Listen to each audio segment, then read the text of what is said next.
est un organisme à but non lucratif. On commandite environ 200 projets comme celui de ce soir, grâce à la vente d'assurances sur la vie surtout, de tout genre. Et tous les bénéfices sont répartis dans la société qui, disons, est cliente de la société. On va dire tout le centre du Québec. Alors, je vous souhaite une bonne soirée. Je ne serai pas long, mais parce que je suis intéressé par la conférence aussi. Alors, à la prochaine. Bien, merci à la Société Saint-Jean-Baptiste qui nous aide à chaque année pour avoir des belles conférences. Et ce soir, hein, c'était à la demande générale parce que Marianne était venue l'année dernière, puis on était comme restés sur notre appétit parce qu'il y avait des questions, là. Ce soir, elle va continuer sa conférence, hein, c'est ça, tout en laissant du temps pour les questions. Oui, Est-ce oui, qu'à la fin ou... Oui, pas de problème. Bon, ça serait bien à la fin là, qu'on ait des questions. Puis, je vais peut-être essayer de me promener avec le micro pour qu'on entende les questions parce que des fois, quand ça vient de la salle, on n'entend pas ou on va te demander de les répéter pour que tout le monde comprenne bien les questions parce que des fois, les questions des uns, ça répond à nos interrogations, à nous autres aussi. Alors, elle est copropriétaire de la pépinière ancestrale à Saint-Julien. Et on avait beaucoup apprécié. Je suis certaine qu'on va passer une très belle soirée. Alors, je cède la parole tout de suite à Marianne Barry. Merci. Je voulais juste savoir qui avait assisté à l'autre conférence par main levée, s'il vous plaît. OK. Parfait, je vous remercie. On peut fermer les lumières. Je ne fais pas de carton. Je vous demande ça pour me situer un petit peu parce qu'en fait, des fois, il y a des trucs qu'on va parler durant la soirée. De savoir que peut-être là, c'est moitié-moitié, c'est partagé. À ce moment-là, il y a des choses qu'on va réviser.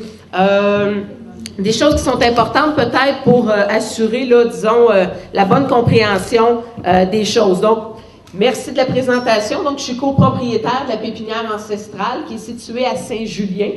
Donc, pour les gens qui ne savent pas c'est où Saint-Julien, en fait, c'est tout près de... C'est entre Victoriaville et Plessisville, si on veut, entre Victoriaville et Thetford Mines. C'est tout près de Saint-Ferdinand, donc à côté de Saint-Ferdinand, un petit village d'à peu près 400 habitants. Donc, évidemment, pas besoin de vous dire que notre force, c'est pas la visibilité. On n'est pas beaucoup, on reste dans le fond d'un rang, au bout d'un cul-de-sac. Donc, ce qu'on fait, nous, en fait, c'est qu'on multiplie des variétés par la greffe, par le bouturage, marcottage, etc., ou par semis. Que ce soit des pommiers, des poiriers, des pruniers, groseilles, guédelles, cassis, amélanchiers, kiwis rustiques. Tout ce qui donne des fruits nous intéresse. Ce qui ne se mange pas ne nous intéresse pas beaucoup. Donc, tout ce que je vais parler ce soir, évidemment, ce sont des fruitiers qui sont comestibles. Nous, on se dit souvent, bien, tant qu'à planter un arbre, tant qu'à s'en occuper, il va nous redonner un petit peu quelque chose en retour. On connaît toujours des gens là qu'on dit des fois ramasseux, mais nous autres, on est des ramasseux de variétés fruitières. Donc, avec les années, on a planté énormément de variétés de cultivars à la pépinière ancestrale à Saint-Julien. Et c'est de cette façon-là qu'on peut tester les variétés, à savoir la rusticité, parce qu'évidemment, si ça pousse chez nous, ça pousse à peu près partout dans la région. Si ça pousse chez nous, ça pousse chez vous, évidemment.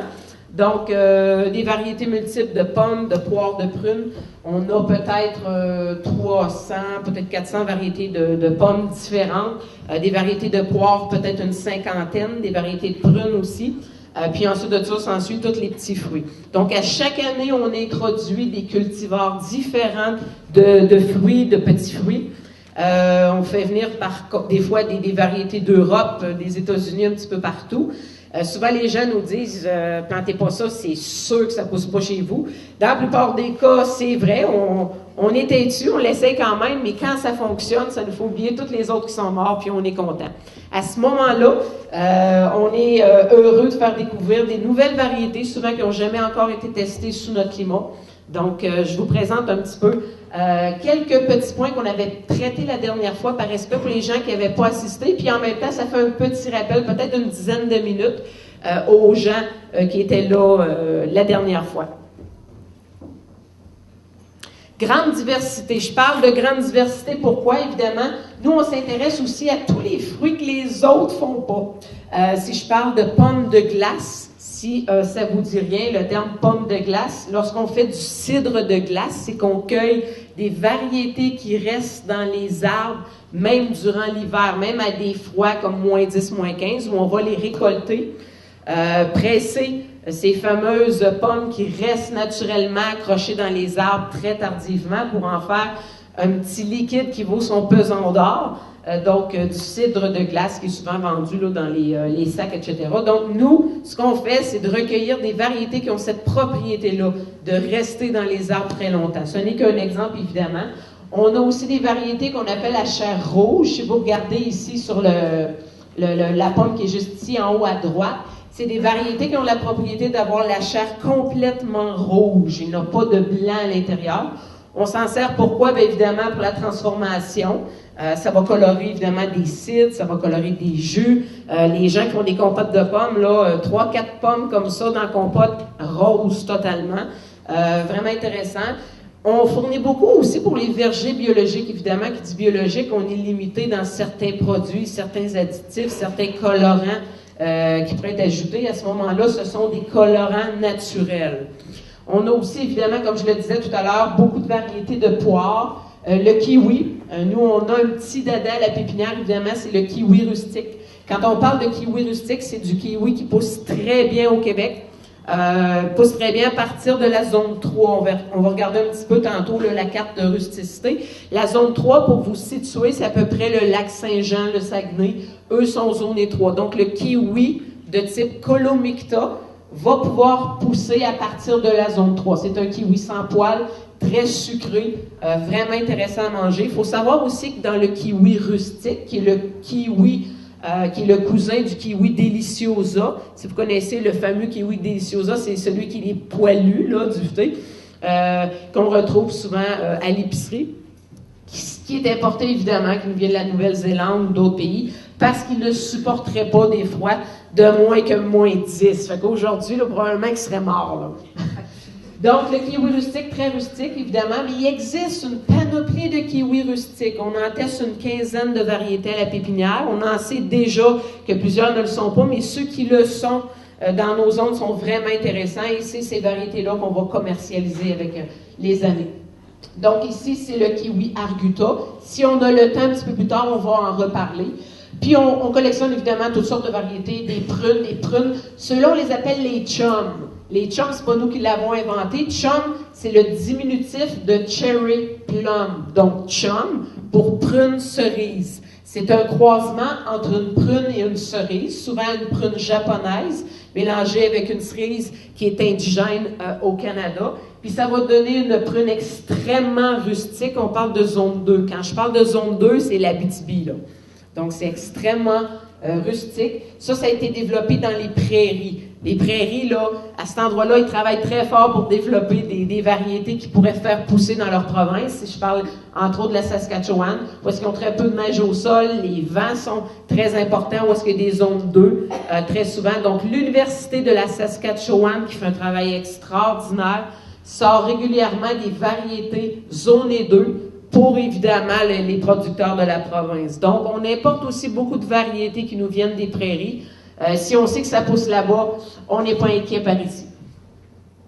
Donc, ce ne sont évidemment que quelques exemples, parce qu'il y en a énormément d'autres.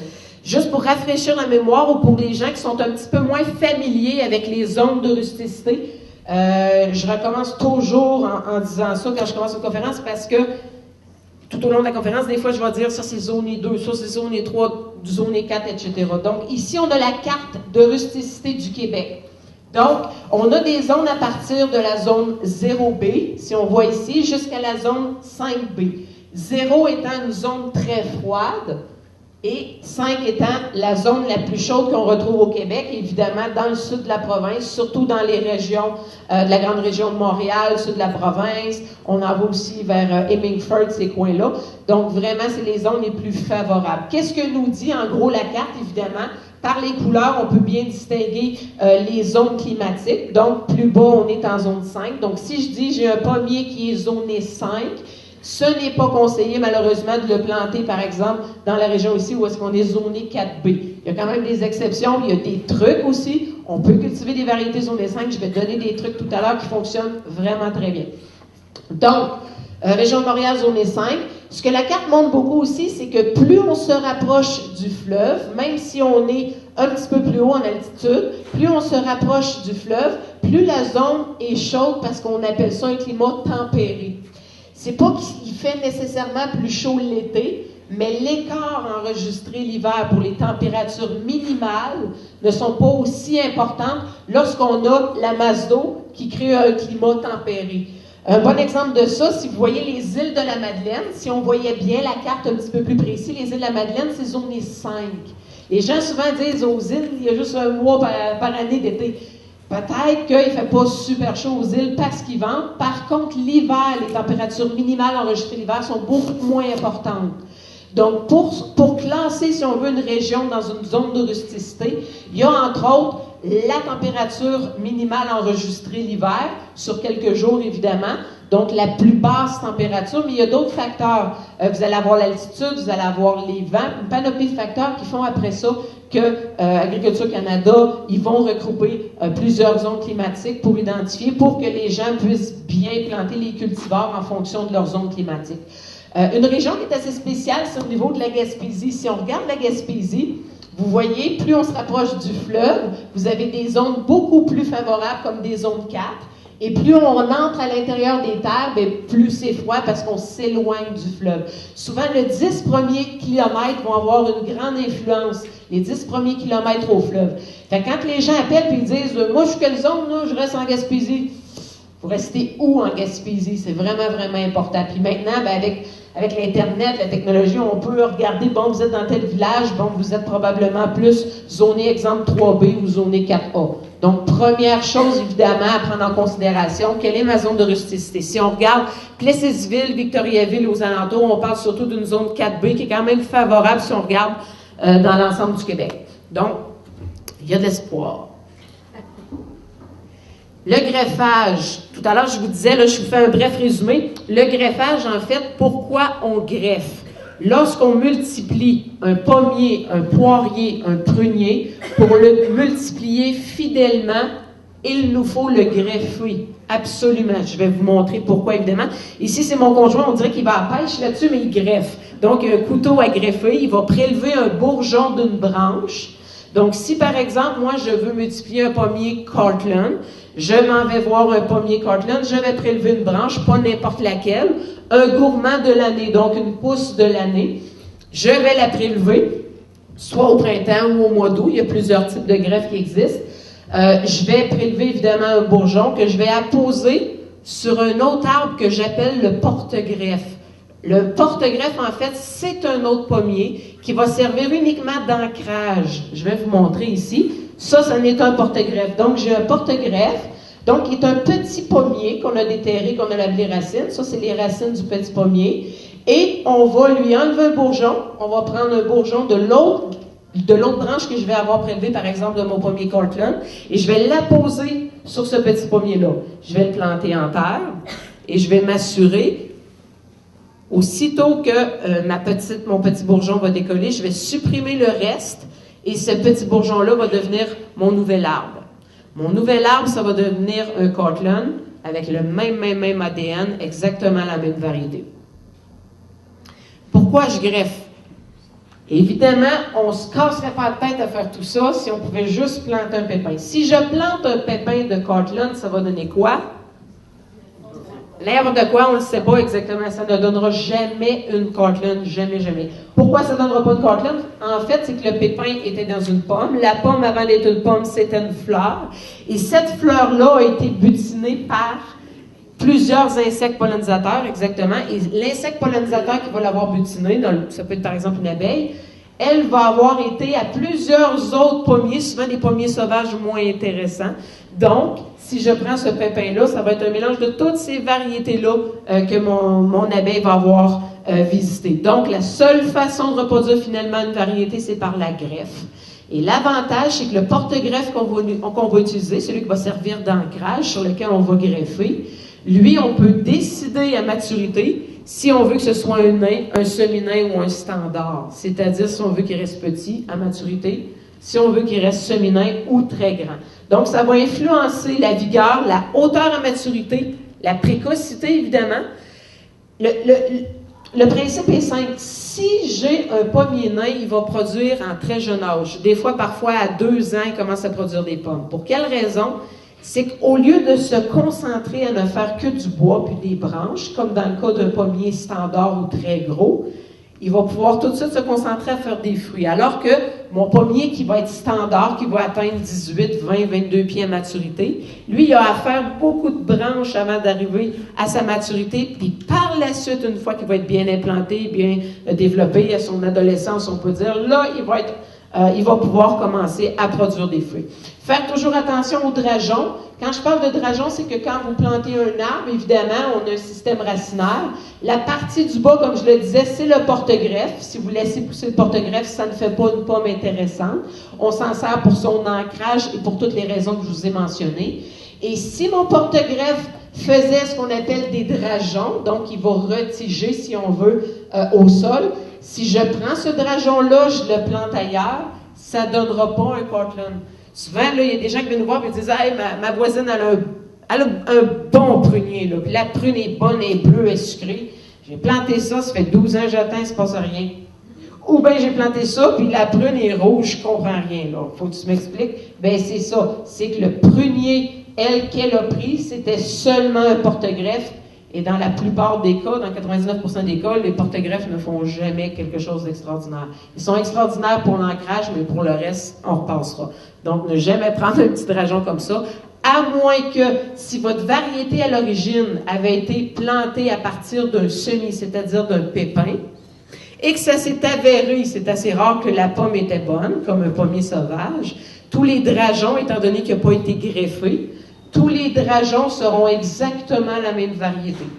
Donc, avant de prendre un drageon, il faut s'informer est-ce que la variété était greffée ou non. Est-ce que tout le monde me suit? Ça va? Si vous avez des questions entre-temps, même si je parle, vous pouvez m'interrompre n'importe quand. C'est préférable des fois de suivre tout de suite. Donc, dans le choix du porte-greffe, rapidement, ça influence la vigueur, l'espace disponible évidemment aussi, la rentabilité, parce qu'évidemment, dans les vergers maintenant, ils ne vont planter à peu près que du nain. Plus rentable parce qu'on en rentre beaucoup plus, on peut en planter beaucoup plus dans une surface X. Ça va influencer la mise à fruit, la durée de vie de l'arbre. Si vous plantez un pommier nain, il y a certains nains qui ne durent que 18 ans. Après ça, c'est fini, il faut les remplacer. Sinon, ils ne produiront plus, ils vont mourir. Puis si on plante, évidemment, plus l'arbre est gros, si c'est un standard, on le plante, puis probablement qu'on va mourir avant. Adaptation au type de sol, très important. Il y a des gens qui ont essayé souvent, les pommiers, ça pousse pas bien chez nous, les poiriers, ça pousse pas bien chez nous. C'est peut-être juste un problème de porte-greffe. Le porte-greffe doit être adapté aussi à votre type de sol, très, très, très important. Donc, informez-vous à votre pépiniériste, c'est greffé sur quoi? Moi, j'ai un terrain plus lourd à ce moment-là. Il y a beaucoup de porte-greffes qui ne s'adaptent pas en terrain lourd. Il faut choisir le porte-greffe en conséquence, très important. Compatibilité avec le greffon. Le climat, évidemment, est-ce que je suis assez rustique dans ma zone? Et la résistance aux maladies. Le meilleur exemple de ça, vous achetez un pommier, par exemple. La personne vous dit, ça, c'est résistant aux maladies, ma petite fille, cette sorte-là, vous n'aurez jamais de problème, tout ça. Par contre, le porte-greffe sur lequel il a été greffé est très maladif. Donc, si moi, j'ai une variété super, pas besoin d'arroser ça, c'est génial, mais mon porte-greffe, c'est une variété très, très, très maladive. Mais si ma base meurt, vous comprenez ce qui arrive avec le reste. Ça ne vit pas longtemps. Donc, juste vous montrer rapidement un exemple. Je passe assez rapidement, parce que c'est des choses qui avaient été parlées. Les principes de pollinisation aussi avaient été parlés. Rapidement, les principes de pollinisation. Un pommier, quand on dit qu'il faut en mettre 2, c'est 2 différents. 2 pommiers identiques ne se pollinisent pas ensemble. Très, très, très important. Le but, c'est d'avoir des fleurs différentes pour qu'il y ait une pollinisation croisée, un mélange de pollen pour pouvoir produire des fruits. Si on met 2 pommiers identiques, ce sont les mêmes fleurs, aucune pollinisation possible. Dans les poiriers aussi, habituellement, on va mettre 2 variétés. Je dis habituellement parce qu'il existe des variétés qu'on dit auto-fertiles. Quand on parle d'auto-fertiles, ils ont la capacité de pouvoir produire des fruits seuls. On dit aussi partiellement partiellement autofertile. Pourquoi partiellement autofertile? Parce que si j'ai une variété qui est partiellement autofertile, elle va produire si je la plante toute seule. Par contre, si je lui donne un jour un ami qui va fleurir en même temps et qui va être compatible avec, il va produire beaucoup plus. Donc ça, c'est à savoir aussi pourquoi que mon voisin, lui, sa variété exactement la même, dans le même climat est plantée. Lui, ça produit, puis moi, il en donne presque pas, à peu près la moitié. Bien, lui, il y a peut-être des pollinisateurs autour. Il y a peut-être d'autres variétés qui vont le polliniser, qui vont faire augmenter énormément son rendement. Donc, très important. Dans le cas des petits fruits, oui? Question, Oui. Si on a un pommier qui a deux sortes de pommes. Oui. La pollinisation est parfaite. Exactement. À moins que vos variétés... Le pire scénario à voir, ce serait dans votre pommier, exemple, on appelle ça un pommier multigreffe. Donc, comme à la pépinière, on s'amuse des fois à greffer plusieurs variétés dans le même arbre. On a un arbre, entre autres, qui est rendu peut-être à 20 pieds, qui a 12 sortes de fruits différents dedans. On a de la pomme jaune d'un côté, de la pomme verte de l'autre côté, de la pomme rouge, de la pomme hâtive, de la mi-saison, puis on a même mis de la poire dedans. Fait qu'on a un côté qui a des poires, des pommes. On s'amuse comme ça à greffer toutes sortes d'affaires dans le même arbre et ça fonctionne. Donc, évidemment, dans le cas de madame, si son pommier est un pommier multigreffe, donc possède plus d'une variété dans le même arbre, la pollinisation est super parce qu'on a des fleurs différentes, donc un mélange de variétés, c'est vraiment intéressant. Par contre, où est-ce qu'il y a des exceptions? Si, par exemple, j'ai un pommier très hâtif, par exemple, la pomme blanche, on connaît toute la fameuse pomme blanche, la première qui arrive, un petit peu plus acidulée, parfaite pour les compotes, on est content d'avoir arrivé, parce que les autres ne sont pas arrivés encore. Fait que la pomme blanche, elle, va fleurir souvent très tôt, et si on prend une variété très tardive, qui est prête au mois d'octobre ou au mois de novembre, évidemment, la floraison, soit qu'elle ne se croisera pas, ou très, très peu. Donc, si deux variétés se croisent très peu, bien, il faut que cette journée-là, qui ont fleuri en même temps, les insectes pollinisateurs aient été pollinisés, les deux variétés, vous comprenez? Donc, évidemment, l'idéal, puis retenez un petit peu ça, c'est pas nécessairement toujours vrai, mais dans la majorité des cas, si vous avez une variété hâtive, elle se pollinise très bien avec une autre variété hâtive ou de mi-saison. Quand je parle mi-saison, c'est une pomme qui est prête en septembre. Si j'ai une variété de mi-saison, elle se pollinise bien généralement avec des variétés hâtives et tardives. Et si j'ai une variété tardive, elle se pollinise bien avec une tardive ou une mi-saison.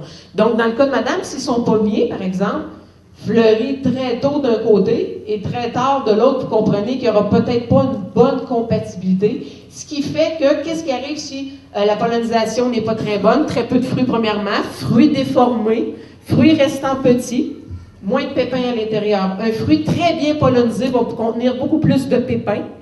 Et certaines études tendent à démontrer aussi que meilleure est la pollinisation, plus gros est le fruit, et meilleure est la conservation aussi du fruit. Donc la pollinisation, ce n'est pas à négliger, évidemment, c'est vraiment important.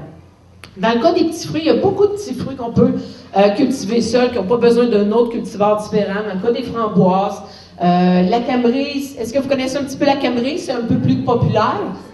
Donc, la camerise, c'est du chèvrefeuille comestible. Le chèvrefeuille comestible, lui, il doit avoir une variété qu'on appelle pollinisatrice. Donc, on a une variété qui sert de pollinisateur, puis ensuite de ça, qui peut polliniser jusqu'à 6 ou 7 autres plants.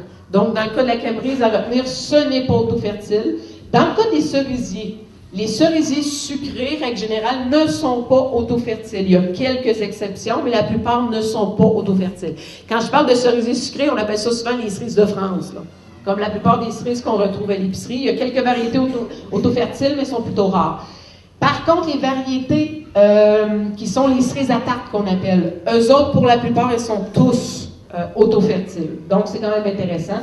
Le bleuet, beaucoup de bleuets sont autofertiles, mais je dirais plus partiellement autofertiles. Donc, si vous plantez un jour des bleuets, je vous conseille fortement de mettre plus d'un cultivar. Donc, plus qu'une variété, la production va être vraiment supérieure. Si on met 3 variétés, là, elle va être maximale au niveau de la pollinisation, tant qu'il y a des insectes pollinisateurs, évidemment. Pollinisation des pommiers, on en a parlé un petit peu tout à l'heure. La pollinisation des poiriers, c'est un peu le même principe que les pommiers. On va mettre 2 variétés différentes, mais il existe quand même des variétés autofertiles. Je passe assez rapidement. Pollinisation des pruniers, elle est plus complexe que les pommes et les poires. Pour quelle raison? En fait, vous avez des pruniers japonais, parce qu'il y en a qui viennent d'un peu partout sur la planète. Hein. Donc, vous avez des pruniers japonais, vous en avez des pruniers américains, vous avez des pruniers aussi européens. La plupart des pruniers européens, comme les prunes bleues, souvent on dit de la prune bleue, souvent c'est la Mont-Royal, la plupart des pruniers européens sont autofertiles. Les autres, très, très, très, très rares dans les japonais ou les américains qu'on va voir des variétés autofertiles. Donc, il faut au minimum 2 variétés différentes pour assurer une pollinisation des pruniers japonais ou américains.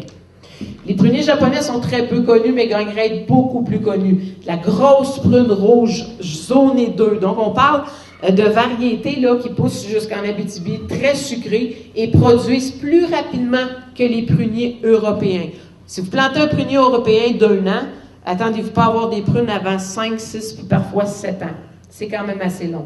Si on plante un prunier japonais ou américain, souvent vers l'âge de 3 ans, c'est la moitié plus rapidement en temps qui va commencer à produire des fruits. Vraiment, vraiment intéressant. Et dans le cas des pruniers européens, la plupart sont zonés 4 et plus. Dans le cas de la Mont-Royal, c'est une exception, les zonés 3. Mais dans les variétés américaines, japonaises, c'est incroyable tout ce qu'on retrouve comme variété. Juteux, de bon calibre, vraiment intéressant.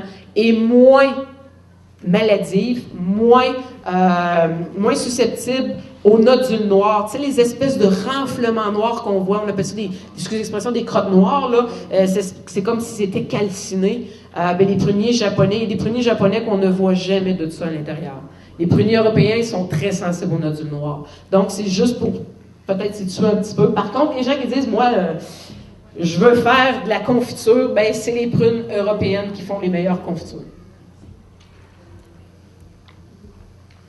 Pollinisation du kiwi. Lorsqu'on dit qu'une variété est dioïque nécessite mâle et femelle. Dans le cas du kiwi, c'est dioïque. Donc, on va toujours planter un plant mâle qui peut assurer la pollinisation d'au moins 6 femelles.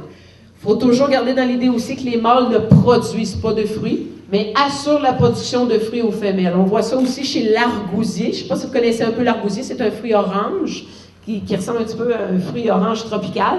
Et l'argousier aussi va être dioïque, donc va nécessiter des mâles et des femelles. Très important.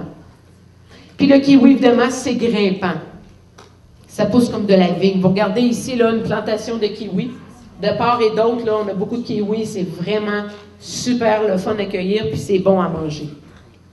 Différentes formes de kiwi. Oui? Oui? Non, malheureusement, si on regarde par exemple dans les centres jardins, les kiwis mâles vont être à l'honneur. Pourquoi? Parce qu'ils sont extrêmement décoratifs. Si on regarde la variété Colomicta, ils vont se panacher. Ils vont venir rose, vert, blanc, vraiment de toute beauté. On peut les planter à l'ombre, ils sont grimpants. Beaucoup de gens, des paysagistes vont acheter le mâle. Donc le mâle est très populaire, puis les femelles, on les retrouve à peu près pas, là, malheureusement. Donc, les femelles, vraiment intéressantes, parce qu'on se dit, ben, tant qu'à en faire pousser, c'est le fun aussi d'avoir des fruits. Puis, on a des femelles aussi qui se colorent, donc vraiment intéressant. Elles sont pas aussi belles que les mâles, évidemment, mais sont quand même très jolies. C'est des femelles qui vont venir vertes et blanches, vraiment super belles. Les femelles, est-ce qu'on peut se les procurer chez toi? Oui, on a toujours... Nous, on vend les mâles pour accompagner les femelles, mais on se concentre surtout sur les femelles, évidemment, parce que nous, il faut que ça se mange. Hein? C'est le fun quand c'est beau, là, mais c'est le fun aussi quand on peut en manger, exactement. Donc, il y a différentes formes et couleurs. Je disais tout à l'heure qu'on avait implanté plusieurs variétés. Dans le cas du kiwi, il y a des variétés qui vont commencer à produire à l'âge de 2 ou 3 ans. Donc, c'est très rapide, vraiment intéressant. Mais il y a des variétés qui prennent 6, 7, 8 ans avant de commencer à produire, dans le cas des variétés Arguta. On reste toujours dans le kiwi rustique qui pousse dans notre zone. Donc, on a implanté dans les dernières années plusieurs variétés, puis on a certaines variétés qui produisent, donc on le sait qu'ils sont assez rustiques parce que si ça pousse chez nous, ça pousse habituellement ailleurs. Et on a maintenant des variétés qui ont commencé à produire. Donc, à la dernière conférence, je ne pouvais pas vous en parler parce que j'y avais pas goûté. Puis là, j'ai goûté, fait que je vais vous les présenter, évidemment. Il y a le Kent's Red, c'est un kiwi qui est rouge, avec un intérieur rouge aussi. Donc, vraiment intéressant, couleur, esthétique, très grande production. peut être planté à partir de la zone 4B, donc Victoriaville, Plessisville, aucun problème, pourvu qu'on l'abrite des vents. Le kiwi, peu importe la variété, n'aime pas beaucoup les vents. Et le polygama, ça c'est notre petit nouveau. On a goûté au polygama l'été passé. On a été vraiment surpris. Là. Vraiment, quand tu t'attends à que ça goûte le kiwi, puis ça goûte pas pantoute le kiwi, c'est ça le polygama. Donc, un fruit jaune, allongé, vraiment super beau, avec un beau feuillage. Au départ, au début de la saison, au printemps, on dit, bon, on n'aura pas encore cette année, il n'a pas fleuri. Plus tard, en juin, il se met à fleurir. Aïe, il fleurit vraiment très tard, parce que les kiwis fleurissent en mai. Puis lui, il fleurit très tard en juin. On dit, mon Dieu, on n'aura pas, il n'arrivera jamais à maturité. Mais au mois d'août, après. Fait qu'il pousse très rapidement, fleurit très tard. Donc, les gens qui ont des gelées très tardives chez eux, génial. Fleurit très tard. Et qu'est-ce qu'il goûte? Oh! On avait deux, hein? On fallait pas se tromper, hein? Fait un pour mon chum, un pour moi. Fait que je les ai goûter en même temps. Oh! Très épicé. Je vous dirais que ça goûte les tomates qu'on a poivrées, qu'on a épicées, puis ça reste sa langue, là. C'est très épicé. Fait que ça goûte pas du tout, tous les autres kiwis que j'ai parlé jusqu'à maintenant. Mais pas du tout. T'as plus l'impression de manger une tomate. Mais une tomate qui est déjà assaisonnée. C'est vraiment spécial. Parce qu'on s'en attendait pas tout. Donc, floraison très tardive, le goût, bien évidemment, le goût très épicé, puis très rustique. Les fleurs n'ont pas gelé, évidemment, parce qu'ils fleurissent en juin. Puis il est grimpant comme tous les autres kiwis. Nécessite un mâle polygama, puis ça, c'est une femelle polygama. Pour vous donner le nom, le vrai nom commercialisé, c'est pas nous qui l'avons inventé, d'une des femelles polygama, elle s'appelle Hot Pepper. Fait que ça vous donne une idée de pourquoi il est épicé, on l'a compris après. On pensait que je faisais juste hot de l'appeler de même, mais non, il porte vraiment bien son nom. Rapidement, parce que ça revient à chaque fois la tavelure. Évidemment, c'est ce qu'on retrouve le plus souvent comme problématique chez le pommier, chez les poiriers, la tavelure. La tavelure, c'est quoi? En fait, c'est un champignon qui attaque le fruit et les feuilles. Donc, c'est sûr qu'on conseille fortement, et c'est pas comme il y a 20 ans, maintenant, il y a énormément de variétés qui sont résistantes naturellement à la tavelure. Vous n'avez pas besoin de les arroser contre la tavelure. Elles ne font jamais de taches. C'est leur propriété, ils ont une résistance naturelle à ce champignon-là. Ce champignon-là n'est pas capable de s'introduire à l'intérieur. Donc, vraiment intéressant. Freedom, Liberté, Priscilla, puis il y en a une panoplie de variétés. Si on a le temps à la fin de la conférence, je vais en présenter plusieurs photos. Puis, tu sais, des fois, les gens disent « Ah, ben moi, c'est parce que j'aime bien la Cortland. » Fait que, oh, mais il y a une variété qui remplace très très bien la Cortland, de même type que la Cortland, même grosseur, prête en même temps, mais qui est résistante à tavelure. « Ah, mais moi, j'aime la McIntosh. » C'est la même chose. On a des variétés maintenant au Québec qui sont vraiment exceptionnelles, qui vont goûter la McIntosh, mais vous n'avez pas besoin d'arrosage comme la McIntosh. Donc, évidemment, nous, la McIntosh, c'est une variété avec laquelle on ne travaille pas parce qu'on n'arrose rien. Si on n'arrose rien, c'est de cette façon-là qu'on voit lesquelles sont très résistantes puis lesquelles n'en valent pas la peine. Et s'ils finissent par mourir, ben on les laisse mourir puis on les remplace pas, tout simplement.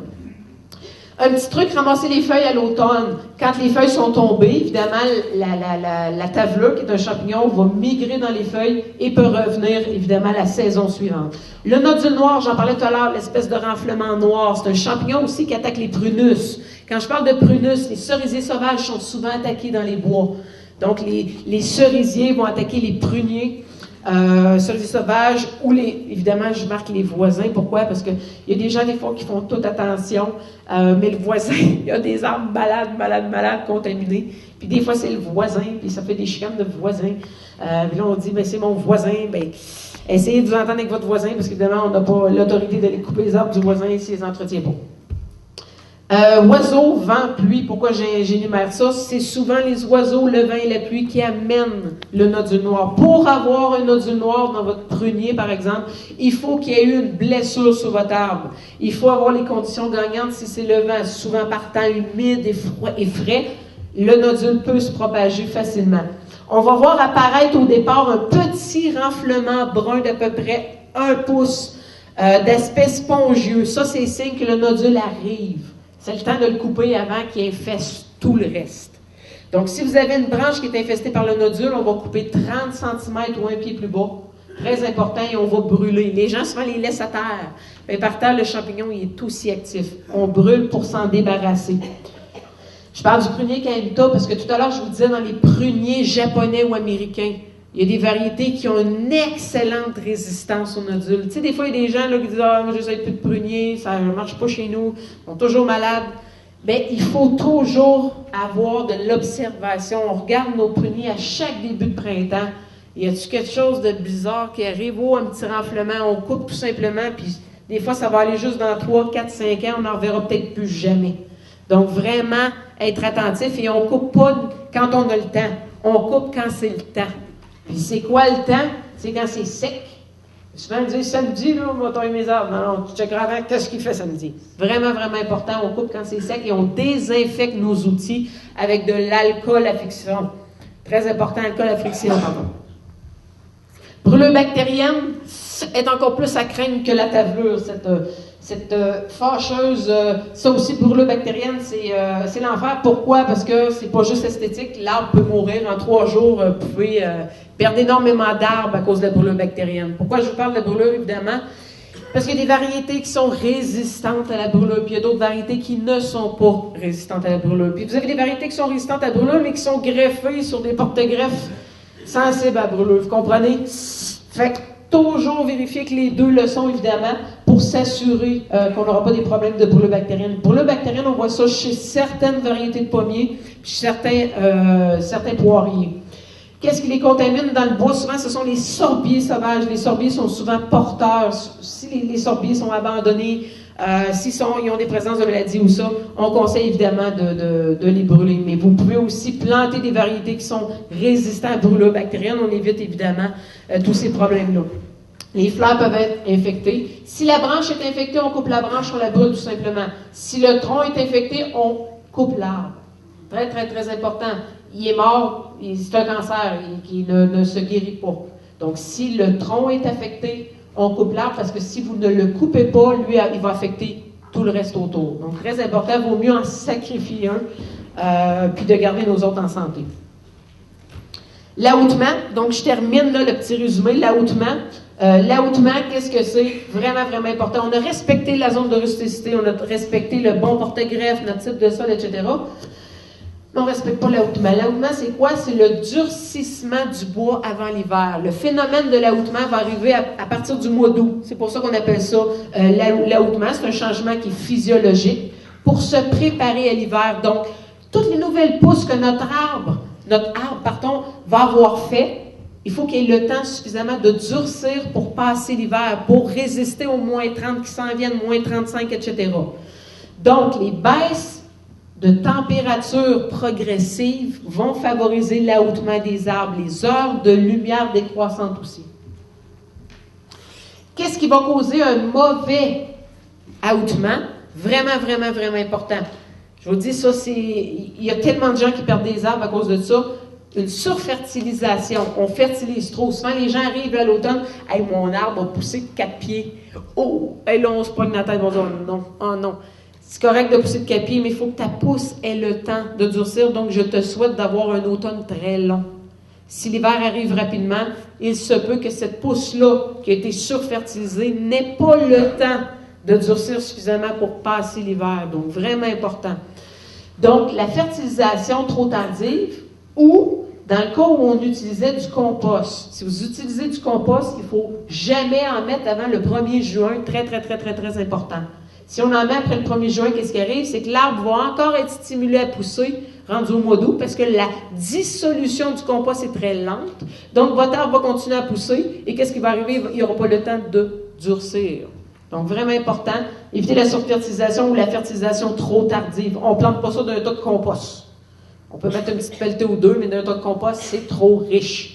Les terrains humides ou mal drainés, si vous plantez un fruitier qui demande un terrain qui se draine bien et que votre terrain n'est pas bien drainé, l'arbre n'a pas le temps d'aouter, malheureusement.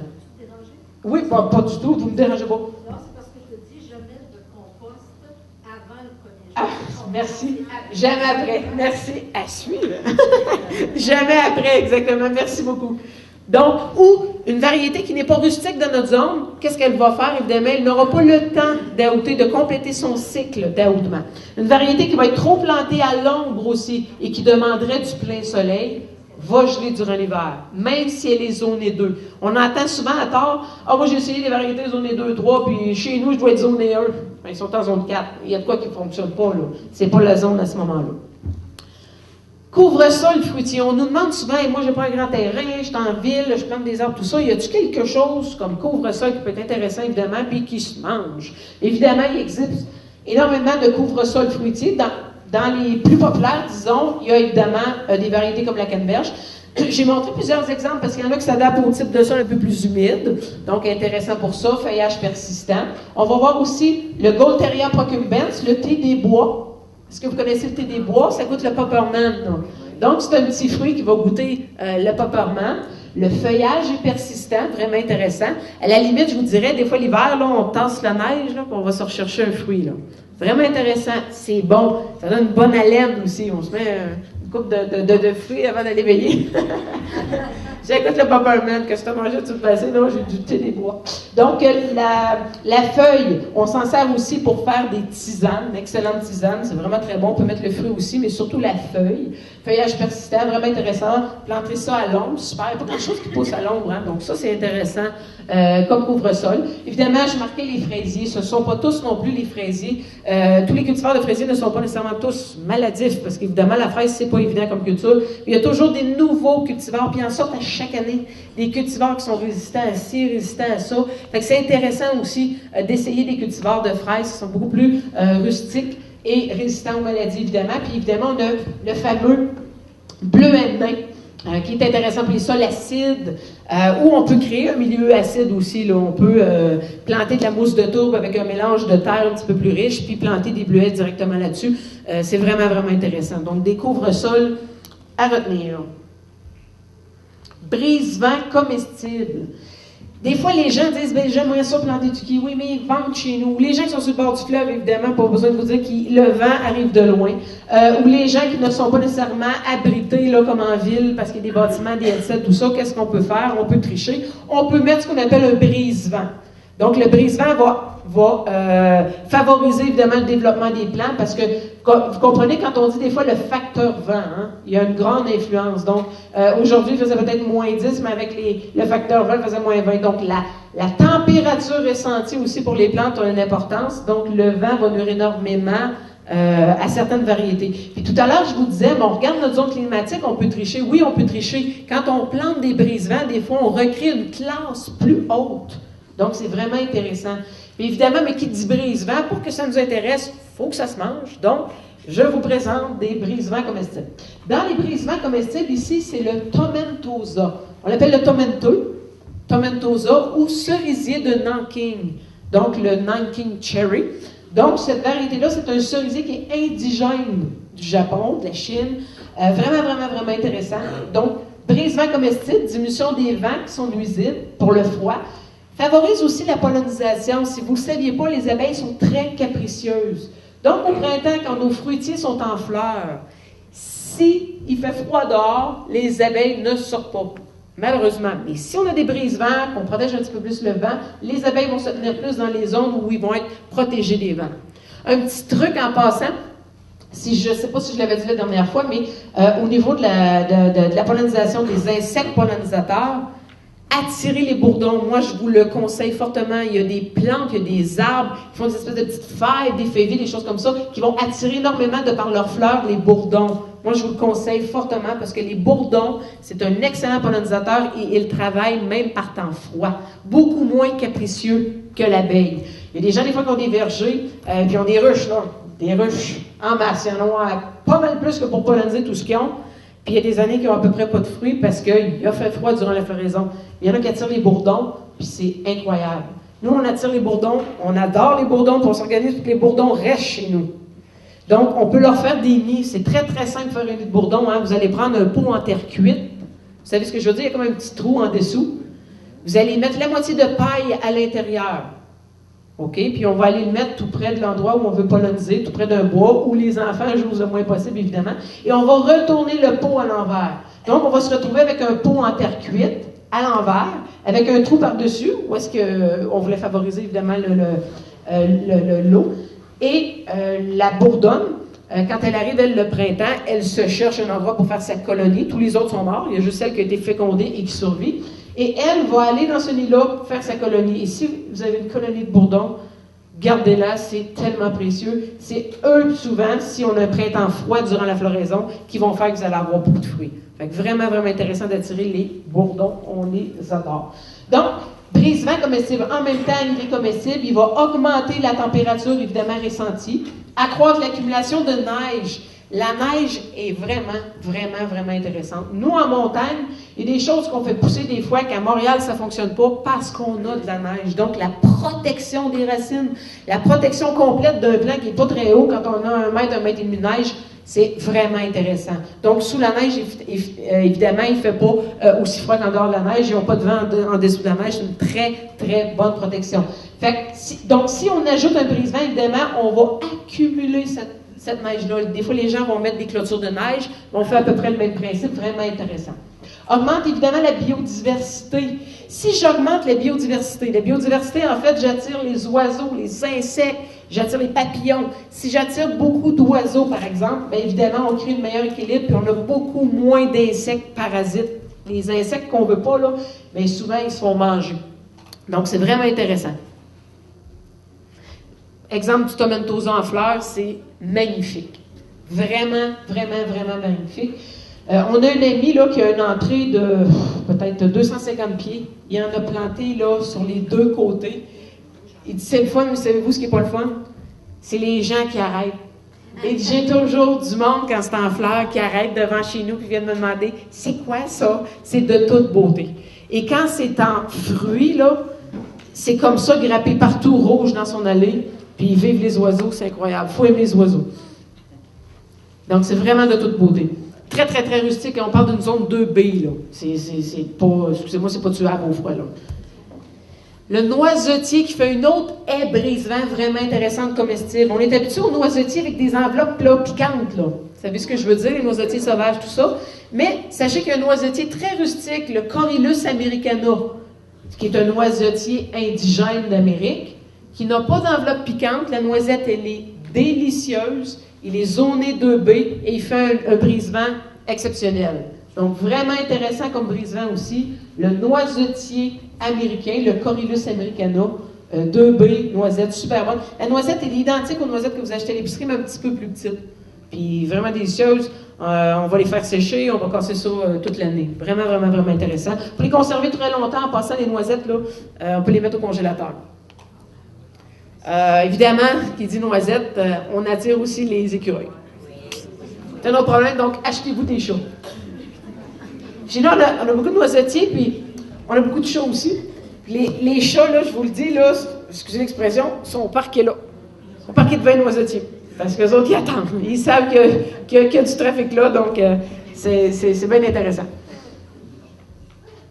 Donc, le Corylus, le noisetier, évidemment, il existe plusieurs espèces, plus ou moins rustiques, évidemment. Il y a plusieurs variétés qui sont moins rustiques parfois. Donc, zone 2B et plus. Pour vous rappeler, zone 2, là, on parle de l'Abitibi, là. Vraiment, vraiment, vraiment intéressant. Avec ou sans enveloppe piquante, la variété que je vous parlais, là, le Corylus americana n'a pas d'enveloppe piquante, donc vraiment, vraiment intéressant. Facilite la récolte, du moins. Production précoce. Comparativement aux noyers, si vous connaissez les noyers noirs, les noyers cendrés, les noyers barnottes, on va attendre au moins 14-15 ans avant de commencer à avoir des noix au niveau des noyers. Dans le cas du noisetier, à l'âge de 5 ans, 6 ans, belle production. Les premières années, des fois, ils peuvent nous donner 1000 noix. Vraiment, vraiment, vraiment intéressant. Il est arbustif, évidemment. On s'en sert aussi comme brise-vent, donc c'est intéressant. C'est un bel arbuste. Soleil, sinon mi-ombre. Pourquoi je dis sinon mi-ombre? Il y a des gens qui disent, ben chez nous, il passe à l'ombre, ils sont sur le bord du bois, puis ça produit. Vous avez raison en partie. Si on plante un noisetier en plein soleil, il va très bien produire. Si on le plante à la mi-ombre, il va produire quand même, mais moins. Donc, la production va être supérieure si on le met plein soleil, mais ça ne retardera pas son aoutement, ça ne le nuira pas durant l'hiver si on le plante à l'ombre. Il va avoir une très bonne capacité d'adaptation. Hauteur 8 à 10 pieds, évidemment, selon l'espèce ou le type de sol. Le même noisetier, si on le plante dans un type, exemple, un long sableux, il va il ne sera pas du tout la même hauteur que si on le plante dans un sol plus argileux. Selon le type de sol où vous allez le planter, il va se comporter différemment. Selon l'espacement, puis ça c'est bon pour tout ce que vous plantez. Plus vous rapprochez les plants, plus haut vont venir les plants. Et c'est logique, c'est un peu comme si on ne transplante pas nos tomates, vous savez, ils vont pousser en orgueil, ils vont venir très très hautes au lieu de faire des branches, par exemple. Dans le cas des pommiers, des poiriers, des pruniers, si on rapproche les noisetiers, bien évidemment, ça m'est déjà arrivé à un moment donné, j'ai dit à la dame, souvenez à peu près 8 pieds, elle dit, je comprends pas, il est rendu à 14 pieds, là. L'autre, il met à quelle distance? 3 pieds? C'est pour ça. C'est pour ça. Au lieu de laisser un espacement de 8 ou 10 pieds comme recommandé, si vous les espacez très peu, évidemment, lui, ils vont pousser ce qu'on appelle en orgueil. Ils vont chercher le soleil, puis ils vont monter très haut dans les airs. Ils vont faire très peu de branches. Un peu comme une épinette, hein, une épinette de champ. Vous savez ce que je veux dire, hein? Des belles grosses branches et les larges sont beaux. Puis il y a une épinette dans le bois qui sont toutes cordées ensemble, évidemment, elles vont venir très haut et très peu branchues. Habituellement, on ne veut pas de branches, évidemment, là, quand on les plante en forêt, là, pour éviter les nœuds dans le bois, pour la valeur. Donc, croissance rapide, donc ça c'est intéressant aussi au niveau des noisetiers, la croissance est rapide. La noisette de bonne conservation, évidemment. Puis j'ai marqué écureuil, 3 petits points, évidemment. Les écureuils. Je vous parle du pêcher. C'est génial dans les dernières années. Pourquoi? Tout à l'heure, je vous parlais qu'il y a des universités, des chercheurs, des hybrideurs qui s'efforcent, puis je vous dirais même que c'est des concours à travers le monde, des fois, qui va produire la pêche la plus rustique, qui va pouvoir percer le marché zoné 4, le marché zoné 3. Donc, il y a des cultivars qui sortent à chaque année. On reste toujours sceptique au début des pêches, ça se peut pas. Je peux vous garantir que dans le sud de la province, Montréal, du 4B puis du 5, il y a plein de gens qui ont des pêches. Avec les nouveaux cultivars, c'est vraiment intéressant. À partir de la zone 4, c'est possible d'avoir des pêches si on respecte certaines petites conditions, comme par exemple si on les abrite des vents, si on est en zone 4. Un pêcher en ville, ça fonctionne bien, tout dépendant du cultivar. Si on choisit le bon cultivar, on peut récolter nos propres pêches. Donc, je vous parle du pêcher PF24C. Évidemment, c'est pas le plus beau nom, là, c'est pas moi qui l'ai choisi. Son nom, c'est PF24C. En fait, c'est Flamine Fury PF24C. C'est un hybrideur, évidemment, qui a une collection impressionnante de pêche dans le nord des États-Unis, dans un climat là, très similaire au Québec. Puis qui a fait des tests avec ces pêches-là, puis qui se sont avérés là, dans des hivers vraiment très froids, avec des printemps très froids, extraordinaires. Donc, jusqu'à maintenant, le PF24C serait la pêche la plus rustique. Donc, c'est une variété vraiment qui est promettrice. Nous, ça faisait, mon Dieu, des années qu'on essayait de mettre la main dessus, puis, parce que souvent, quand ils sont des variétés, ils sont protégés, puis il y a des ententes à signer, tout ça. Maintenant, on a le PF24C, on est vraiment contents. Puis c'est des variétés vraiment qui vont être de plus en plus connues, qui vont arriver un jour là, un petit peu plus populaires, dans les centres jardins et tout ça. Donc, oui. Non, pas besoin d'en avoir deux. C'est l'avantage des pêches, là. Je ne connais pas de pêches qui ne sont pas autofertiles. Les pêches peuvent produire toutes seules, c'est génial. Donc, parfait pour les petits terrains. Le feuillage de pêcher, c'est de toute beauté, hein. Ça fait tropical. C'est vraiment super beau. L'arbre vient pas gros non plus. Des fois, il atteint 10 pieds, 12 pieds maximum. Vraiment intéressant. Très prometteur en zone 4, évidemment. Belle grosseur. C'est pas des petites pêches. Des pêches, la même grosseur que vous achetez comme les pêches de l'Ontario, là. Vraiment un beau calibre de pêche. Résistant à la tache bactérienne. C'est une maladie qu'on retrouve souvent chez les pêches. Lui, il est résistant. Donc, l'hybrideur s'est efforcé, en plus de trouver une variété qui était rustique, il a croisé probablement des variétés qui n'étaient pas très bonnes à manger avec des variétés super bonnes. Puis, à un moment donné, il est arrivé un hybride. Elle est bonne, puis elle est rustique, excellent, puis elle a une bonne résistance aux maladies. Une chose à retenir dans les pêches, dans les abricots qu'on va voir tout à l'heure, dans les plus hautes et tout ça, floraison tardive. Très important. Des fois, on va perdre des variétés où les variétés ne meurent pas nécessairement, mais ne produisent jamais parce qu'ils fleurissent trop tôt. Donc, se concentrer sur les cultivars, surtout pour les pêches et les abricotiers, vraiment important, à floraison tardive. Ça, c'est une floraison tardive. Donc, tous ceux qui ont des pêches sont assez rustiques, mais qui fleurissent trop tôt pour le Québec, ben, ils n'ont jamais de pêche, à moins de la briller, à moins de... Vous comprenez qu'à un moment donné, c'est pas intéressant de s'occuper toujours d'eux autres. Donc, si on peut en avoir un qui fleurit au moins tard, quand les risques de gel sont passés, c'est encore mieux. Quel âge, à peu près? Ça commence à produire à l'âge de 3 ou 4 ans. C'est vraiment rapide, les pêches. Les pêches greffées, évidemment. Si on part à partir d'un noyau, ben là, on peut attendre 8-10 ans. L'abricotier. L'abricotier cause encore plus de problèmes, je vous explique pourquoi. L'abricotier, là, c'est une variété de fruitier qui a très peu besoin de journées pour compléter son cycle de dormance. Ce qui cause comme problème. Lui, 60 jours, là, à faire dodo, c'est suffisant. Parce que, n'oubliez pas qu'un fruitier, pour produire, évidemment, a besoin d'une dormance. Si on envoie, par exemple, un abricotier en Afrique, là, ça va pas bien, là. Il y a des variétés d'abricotiers qui ne pousseraient pas en Afrique, là. Ils ont besoin d'une dormance, ils ont besoin d'un hiver froid. Sinon, ils ne produiront pas. Ça ne fonctionne pas.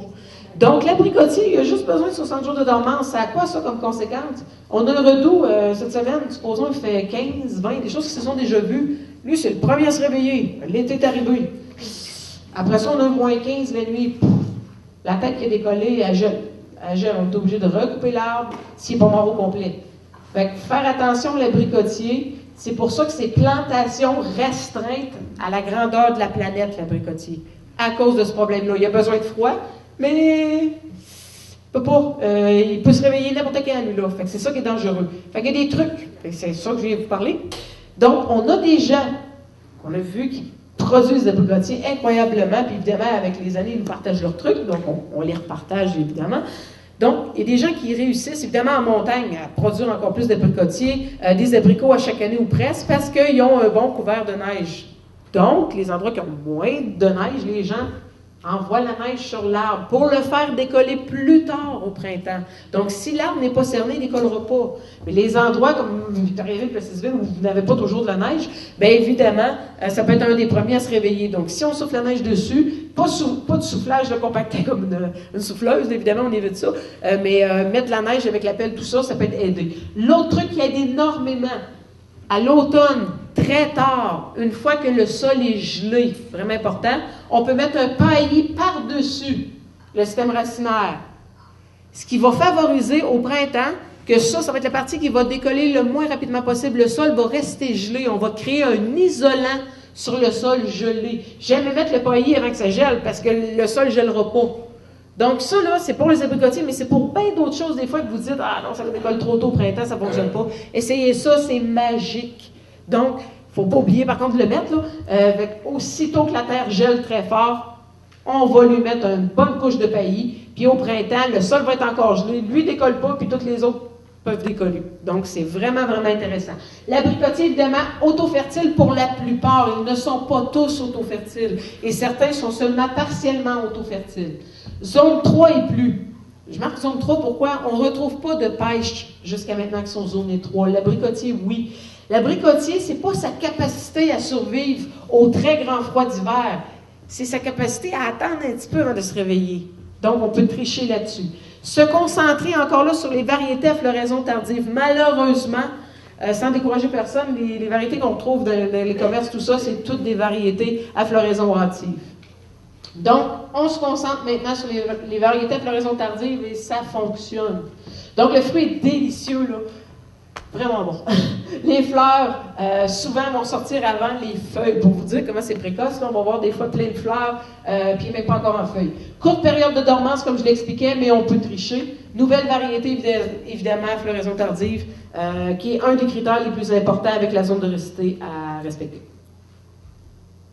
Le plus haut, peut-être vous avez déjà vu ça en épicerie, évidemment. Plus haut. Des variétés, 3 quarts prunes, 1 quart abricot. Donc, on mélange des variétés, on peut mélanger, faire des hybrides, pour arriver à un fruit qui est à 3 quarts une prune, 1 quart abricot. Ça va changer le goût, on va colorer, évidemment, la texture à l'intérieur. Quand on parle, là, des fois, d'hybrides, c'est pas des...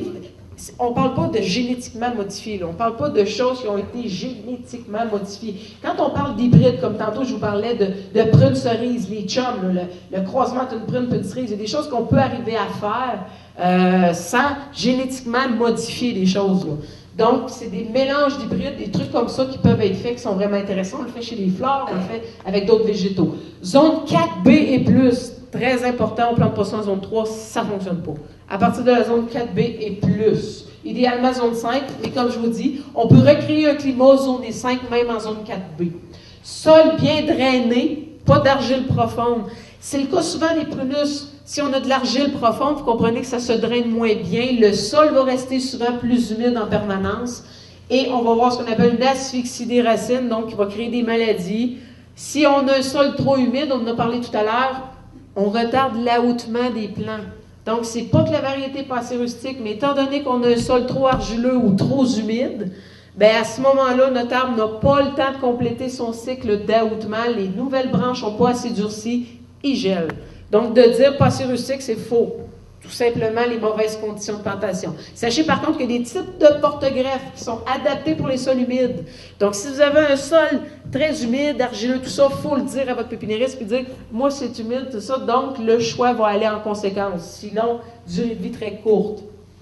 Fruits délicieux, évidemment, nouvelles variétés à floraison plus tardive. Avant, les plus hautes qui existaient, c'était toutes des variétés à floraison hâtive. Maintenant, il y a des variétés tardives vraiment, vraiment, vraiment intéressantes. Tantôt, je parlais de poires. Il existe une panoplie de sortes de poires vraiment intéressantes, puis malheureusement, les plus commercialisées sont souvent très, très, très décevantes. Je disais tantôt, on teste une cinquantaine de variétés. Si on regarde sur le marché, les variétés Golden Spice, John, c'est des variétés souvent qui reviennent souvent, qui ne reviennent pas au magasin par contre, parce qu'elles sont très, très, très réussies, qui ont des très belles qualités. Il y en manque juste une, elles ne sont pas mangeables. Elles ne sont pas bonnes à manger. Fait que ça donne un mauvais goût, ça donne un mauvais exemple, disons, ça donne un mauvais aperçu, disons, aux gens pour la qualité des poires qu'on peut cultiver au Québec. C'est incroyable, les belles grosses poires qu'on peut cultiver qui sont très, très, très rustiques à partir de la zone 3, puis même il y a des variétés zone 2 qui poussent en Abitibi, qui n'ont rien envie aux poires qu'on trouve à l'épicerie. Souvent meilleur parce qu'évidemment qu'il ferait, que vous ayez un prunier, un pommier, un poirier, on le sait, hein, quand on mange un fruit frais, c'est donc meilleur, évidemment. Donc, les poires, c'est la même chose. Sachez que la plupart des poires, dans 80% des cas, il faut cueillir la poire avant maturité. Si vous la laissez mûrir trop longtemps sur l'arbre, l'intérieur va devenir brun. C'est pas le cas de toutes les poires. On a des variétés de poires qu'on peut carrément, là, sans problème, manger directement à partir de l'arbre quand elles sont bien mûres. Il y a d'autres variétés qu'il faut cueillir au moins 4 à 5 jours avant maturité et laisser 2 à 3 jours sur le comptoir et là, sont excellentes à manger. Bonjour. On me posait la question durant la pause, puis j'ai dit je vais y répondre, là, pour peut-être que ça peut répondre à plusieurs questions en même temps. Il y a quelqu'un parmi vous qui avait acheté un kiwi, dans un centre jardin ou quoi que ce soit, un kiwi qu'on disait auto-fertile. Donc, c'est la variété Isaï, ou Isaï, là, tout dépendant comment on le prononce. C'est le seul kiwi auto-fertile. Par contre, très, très, très important à retenir, c'est zoné 6. Donc, les gens qui disent « j'ai du Isaï, mais il n'a jamais produit », quand est-ce qu'il va produire? Isaï veut dire « produit dès la première année ». C'est le mot, la traduction de Isaï, « dès la première année ». Donc, les gens souvent disent « je l'ai acheté, la première année il a produit, puis maintenant il ne produit pas, pourquoi? » Mais la première année que vous l'avez acheté, il venait exemple d'un centre jardin, il a été hiverné sous une couverte, donc les bourgeons à fruits n'ont pas gelé. Il a produit la première année parce qu'évidemment, il n'a pas gelé durant l'hiver. Il vous a donné des bons fruits, puis l'année d'après, vous ne l'avez plus jamais revu produire parce qu'il est zoné 6. Donc, le kiwi Isaï, nous, on le conseille pour la culture en pot. Donc, les gens sur un balcon ou quoi que ce soit, on peut le cultiver en pot. Quand je parle de cultiver des fruitiers en pot, jamais dans des pots ordinaires en plastique où on va voir un spiralement des racines, ce qui est vraiment pas recommandé. On va cultiver ça dans des exemples des smart pots. C'est de plus en plus populaire. Je ne sais pas si vous connaissez. Le smart pot se cultive en ville. On n'a aucun spiralement des racines. Puis pour avoir vu des plants pousser dans des smart pots, je vous garantis que ça pousse encore plus vite qu'en pleine terre. C'est assez impressionnant. Donc pour la culture en pot, que ce soit pour des pommiers très nains ou d'autres fruitiers, smart pot. J'en vends pas, là. C'est vraiment, vous avez ça dans les centres jardins. C'était distribué, le distributeur au Québec, c'est les urbainculteurs. C'est des gens, les urbainculteurs, qui vont promouvoir la culture des fruitiers en ville. Ils vont cultiver sur des toits, entre autres, dans des... les urbainculteurs, si vous connaissez la maison de l'Aude-Rivière, ça c'est à Québec pour les itinérants. Donc, eux cultivent sur les toits des urbainculteurs et produisent tous les légumes pour la maison des itinérants. Cultivent aussi des abeilles sur les toits à Québec. Donc, les urbainculteurs, les gens peuvent commander directement sur leur site des smart pots, justement. Il y en a de toutes les grosseurs. Et ils ont fait, en collaboration avec nous, là, la pépinière ancestrale, le premier verger urbain qu'on peut visiter au Jardin botanique à Montréal. Donc, au Jardin botanique à Montréal, sur l'asphalte, des gros pots de Smart Pot. Il y a des pommiers, des poiriers, des pruniers, groseilles, guedelles, cassis, un verger urbain. C'est grand, il y a des arches là-dedans, de sauces et de toute beauté. Là. Donc, le premier verger urbain dans des Smart Pot, vraiment intéressant. Donc, là, il saille ses zones 6. Donc, pour la culture en pot, c'est super parce que les gens qui les cultivent en pot, évidemment, pour l'hiver, pardon, on va mettre une couverte par-dessus. Donc, en le recouvrant, naturellement, ben, les bourgeons ne gèleront pas, mais si vous le plantez en pleine terre, là, à moins d'être sur le bord d'une cave, à moins d'être sur le bord d'un solage de béton, ou un autre truc, hein, tout près d'une grosse roche, la grosse roche va capter la chaleur. Ce qui est vraiment intéressant. Une grosse roche va capter la chaleur qui va faire que vous allez avoir quelques degrés de plus. Ça peut être intéressant pour certains fruitiers qui ne sont pas assez rustiques.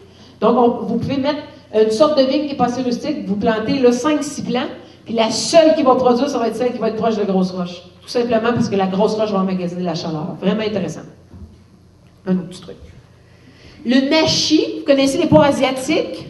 C'est les poires qu'on voit à l'épicerie, sont toujours emballées dans un filet blanc, là. Je ne sais pas si vous savez ce que je veux dire. Ils valent toujours plus cher, évidemment, mais on peut en faire pousser au Québec.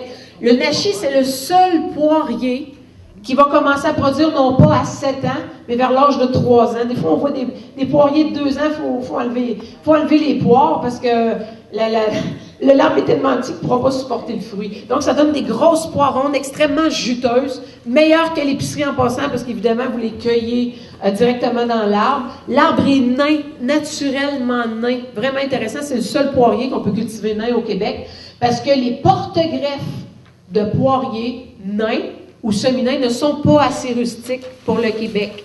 Il y a des gens qui se sont risqués puis ils en perdent à chaque année. Il y a des vergers qui se sont fait promettre que c'est assez rustique puis il y en a qui en perdent de 2, 3 puis 400 quand ils ont un hiver très froid et pas de neige au sol. Donc, vraiment important, dans le cas des poiriers, le nashi, zoné 4B5, mais évidemment, comme je le disais, on peut, à partir de la zone 4, là, moi je peux vous nommer plein de gens qui ont des poires asiatiques, même à Victoriaville, cultivent leur propre, c'est tellement d'un délice incroyable. Et il y a des variétés auto-fertiles, complètement auto-fertiles dans les poires asiatiques. Les poires se conservent 6 mois pour plusieurs variétés. Résistance aux maladies variables. Il y a des variétés de poires asiatiques extrêmement résistantes aux maladies. Aucune tavelure. Beaucoup moins attaquées par les insectes, mais à peu près pas du tout, je vous dirais. Une poire, là, c'est une poire parfaite. Quand je parle poire, les gens les appellent à tort des pommes poires, là, parce que ça a la forme d'une pomme, mais c'est vraiment une poire. C'est pas un croisement avec une pomme. De petite taille, production précoce, vraiment intéressante.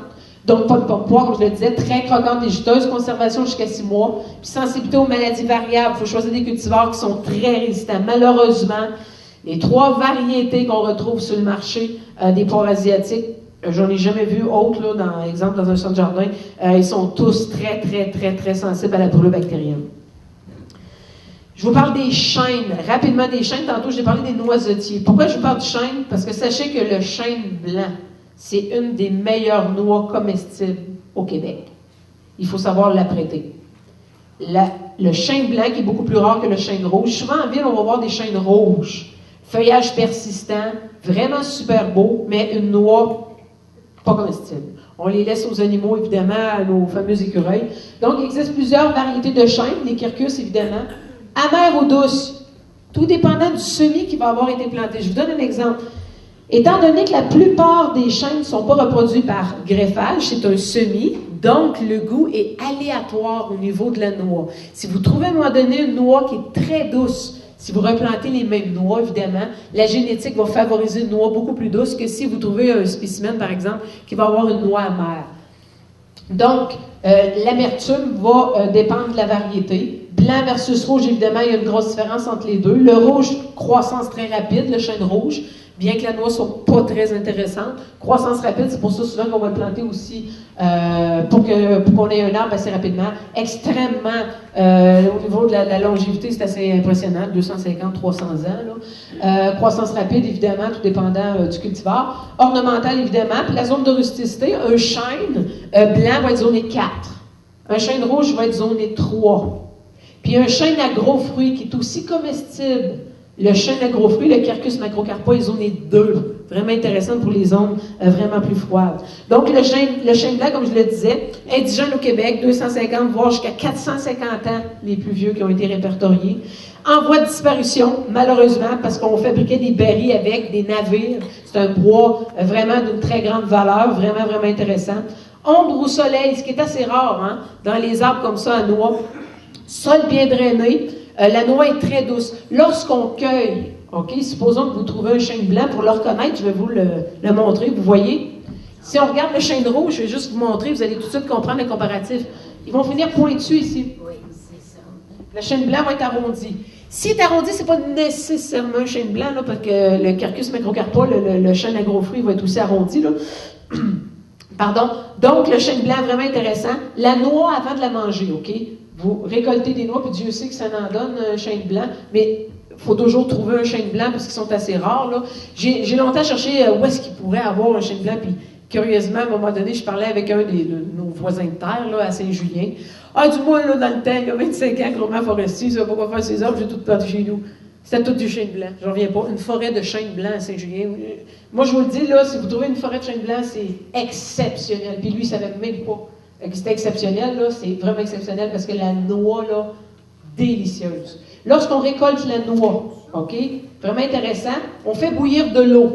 OK? Ça, c'est juste pour enlever l'amertume. OK? On fait bouillir de l'eau. L'eau va se colorer un petit peu rose. OK? On jette l'eau, on continue la cuisson. Si elle ne se colore plus rose, la noix est parfaite pour manger. OK? Évidemment, on va la faire sécher. Dans le cas de certains cultivars de chêne blanc, comme je vous ai dit, le goût est aléatoire. Ça se peut que vous la fassiez bouillir puis qu'il n'y a pas de rose à ce moment-là. Elle est prête tout simplement. Ça se peut que vous ayez à changer l'eau 3 ou 4 fois même. Ça dépend des noix que vous allez récolter. Mais c'est vraiment délicieux. Faites sécher ça, c'est vraiment bon. Donc, le chêne blanc, c'était pour vous montrer rapidement la différence. Je sais qu'il ne me reste pas beaucoup de temps, donc des fois, je vais passer vite, mais j'ai beaucoup de choses à vous dire encore. Noyer noir. Vraiment une essence exceptionnelle. Tout à l'heure, je parlais avec une dame, je pense que c'est vous, hein? Domaine Joli. Un meilleur exemple, là, une forêt exceptionnelle au Québec. Là, on est vraiment chanceux d'avoir ça tout près. Donc, un arbre noble, puis je pèse mes mots. 30 mètres de hauteur, évidemment. Une qualité de noix vraiment super bonne. Un bois de qualité, évidemment. Zone 4. Donc, je marquais Domaine Joli, là, dans le Binière 1882. Donc, vraiment, vraiment, vraiment intéressant. Évidemment, c'est pas pour les petits terrains, là, ou sinon, on choisit de ne pas planter de piscine, donc on plante un arbre. Là. Est-ce qu'il existe un casse-noix? Oui, il existe un casse-noix. Exactement. Vous pourrez me laisser votre courriel, puis je vous enverrai des photos ou des endroits que vous pourrez vous procurer. Là. Probablement chez Lee-Valley, ils ont ça. Un casse-noix, là. Vraiment. Parce qu'il y en a qui disaient, on passe avec le tracteur. On dit, mais là, il existe d'autres choses. Un casse avec un marteau, ouais, c'est dur, hein? Fait que le noyer noir, je vous montre rapidement, là. Évidemment, si ça vient dans une enveloppe qu'on va enlever, il va y avoir une certaine broue. Ça tache les mains. La première fois qu'on a été. Nous autres, on se lave vraiment après. Pas drôle quand le temps des fêtes s'en viennent, hein? On a décortiqué des noix comme ça, là. Mon conjoint les enlevait avec les mains noires, là. Tu sais, là, c'était foncé, jaune, noir, ça fait une broue. En passant, ils s'en servent, hein, pour teindre des meubles, tu sais. Oh, je me lave les mains après, mais c'est rentré là-dedans, puis dans le temps des fêtes, il y avait mes mains noires. Et voilà, quelqu'un qui se lave pas. Noyer cendré. Une noix délicieuse. Noix vraiment, vraiment, vraiment très douce. Indigène au Québec, zone 3, encore plus rustique, très ornementale, évidemment. On l'appelle aussi la butternut. Butternut, la noix de beurre. Délicieuse.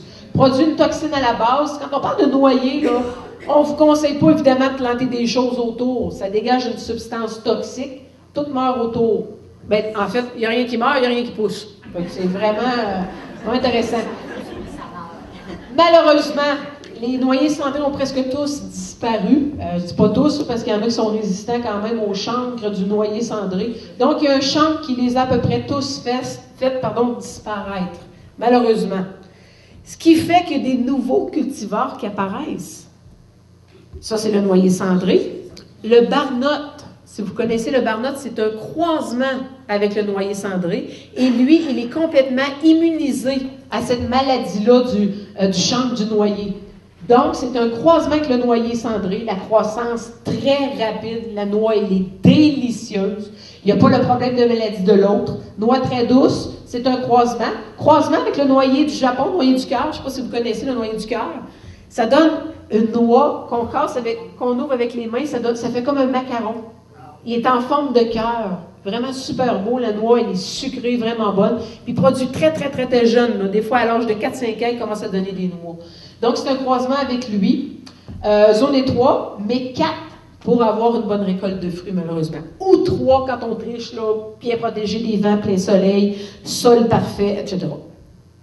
Thé des bois, j'en ai parlé un petit peu tantôt. Là. Je donnais la recette ici, là, comment infuser. Là. On mettait un tiers de tasse dans 4 tasses. Pardon. D'eau bouillante pendant 5 minutes, on laisse bouillir ça, puis ensuite de ça, notre tisane est prête. Donc, je voulais le dire. Dioïque, en passant, si vous vous souvenez du terme dioïque, nécessite mâles et femelles. Mais les mâles femelles, on les voit juste une fois qu'ils sont à maturité. Donc, évitez de planter juste 2 plants. Si vous plantez seulement 2 plants, la probabilité que vous ayez un mâle et une femelle, vous comprenez, est un peu faible. Donc, si on plante au moins 4 à 5 plants, on s'assure qu'on a au moins un mâle pour au moins une autre femelle. Là. Donc, après ça, évidemment, il va se répandre tranquillement.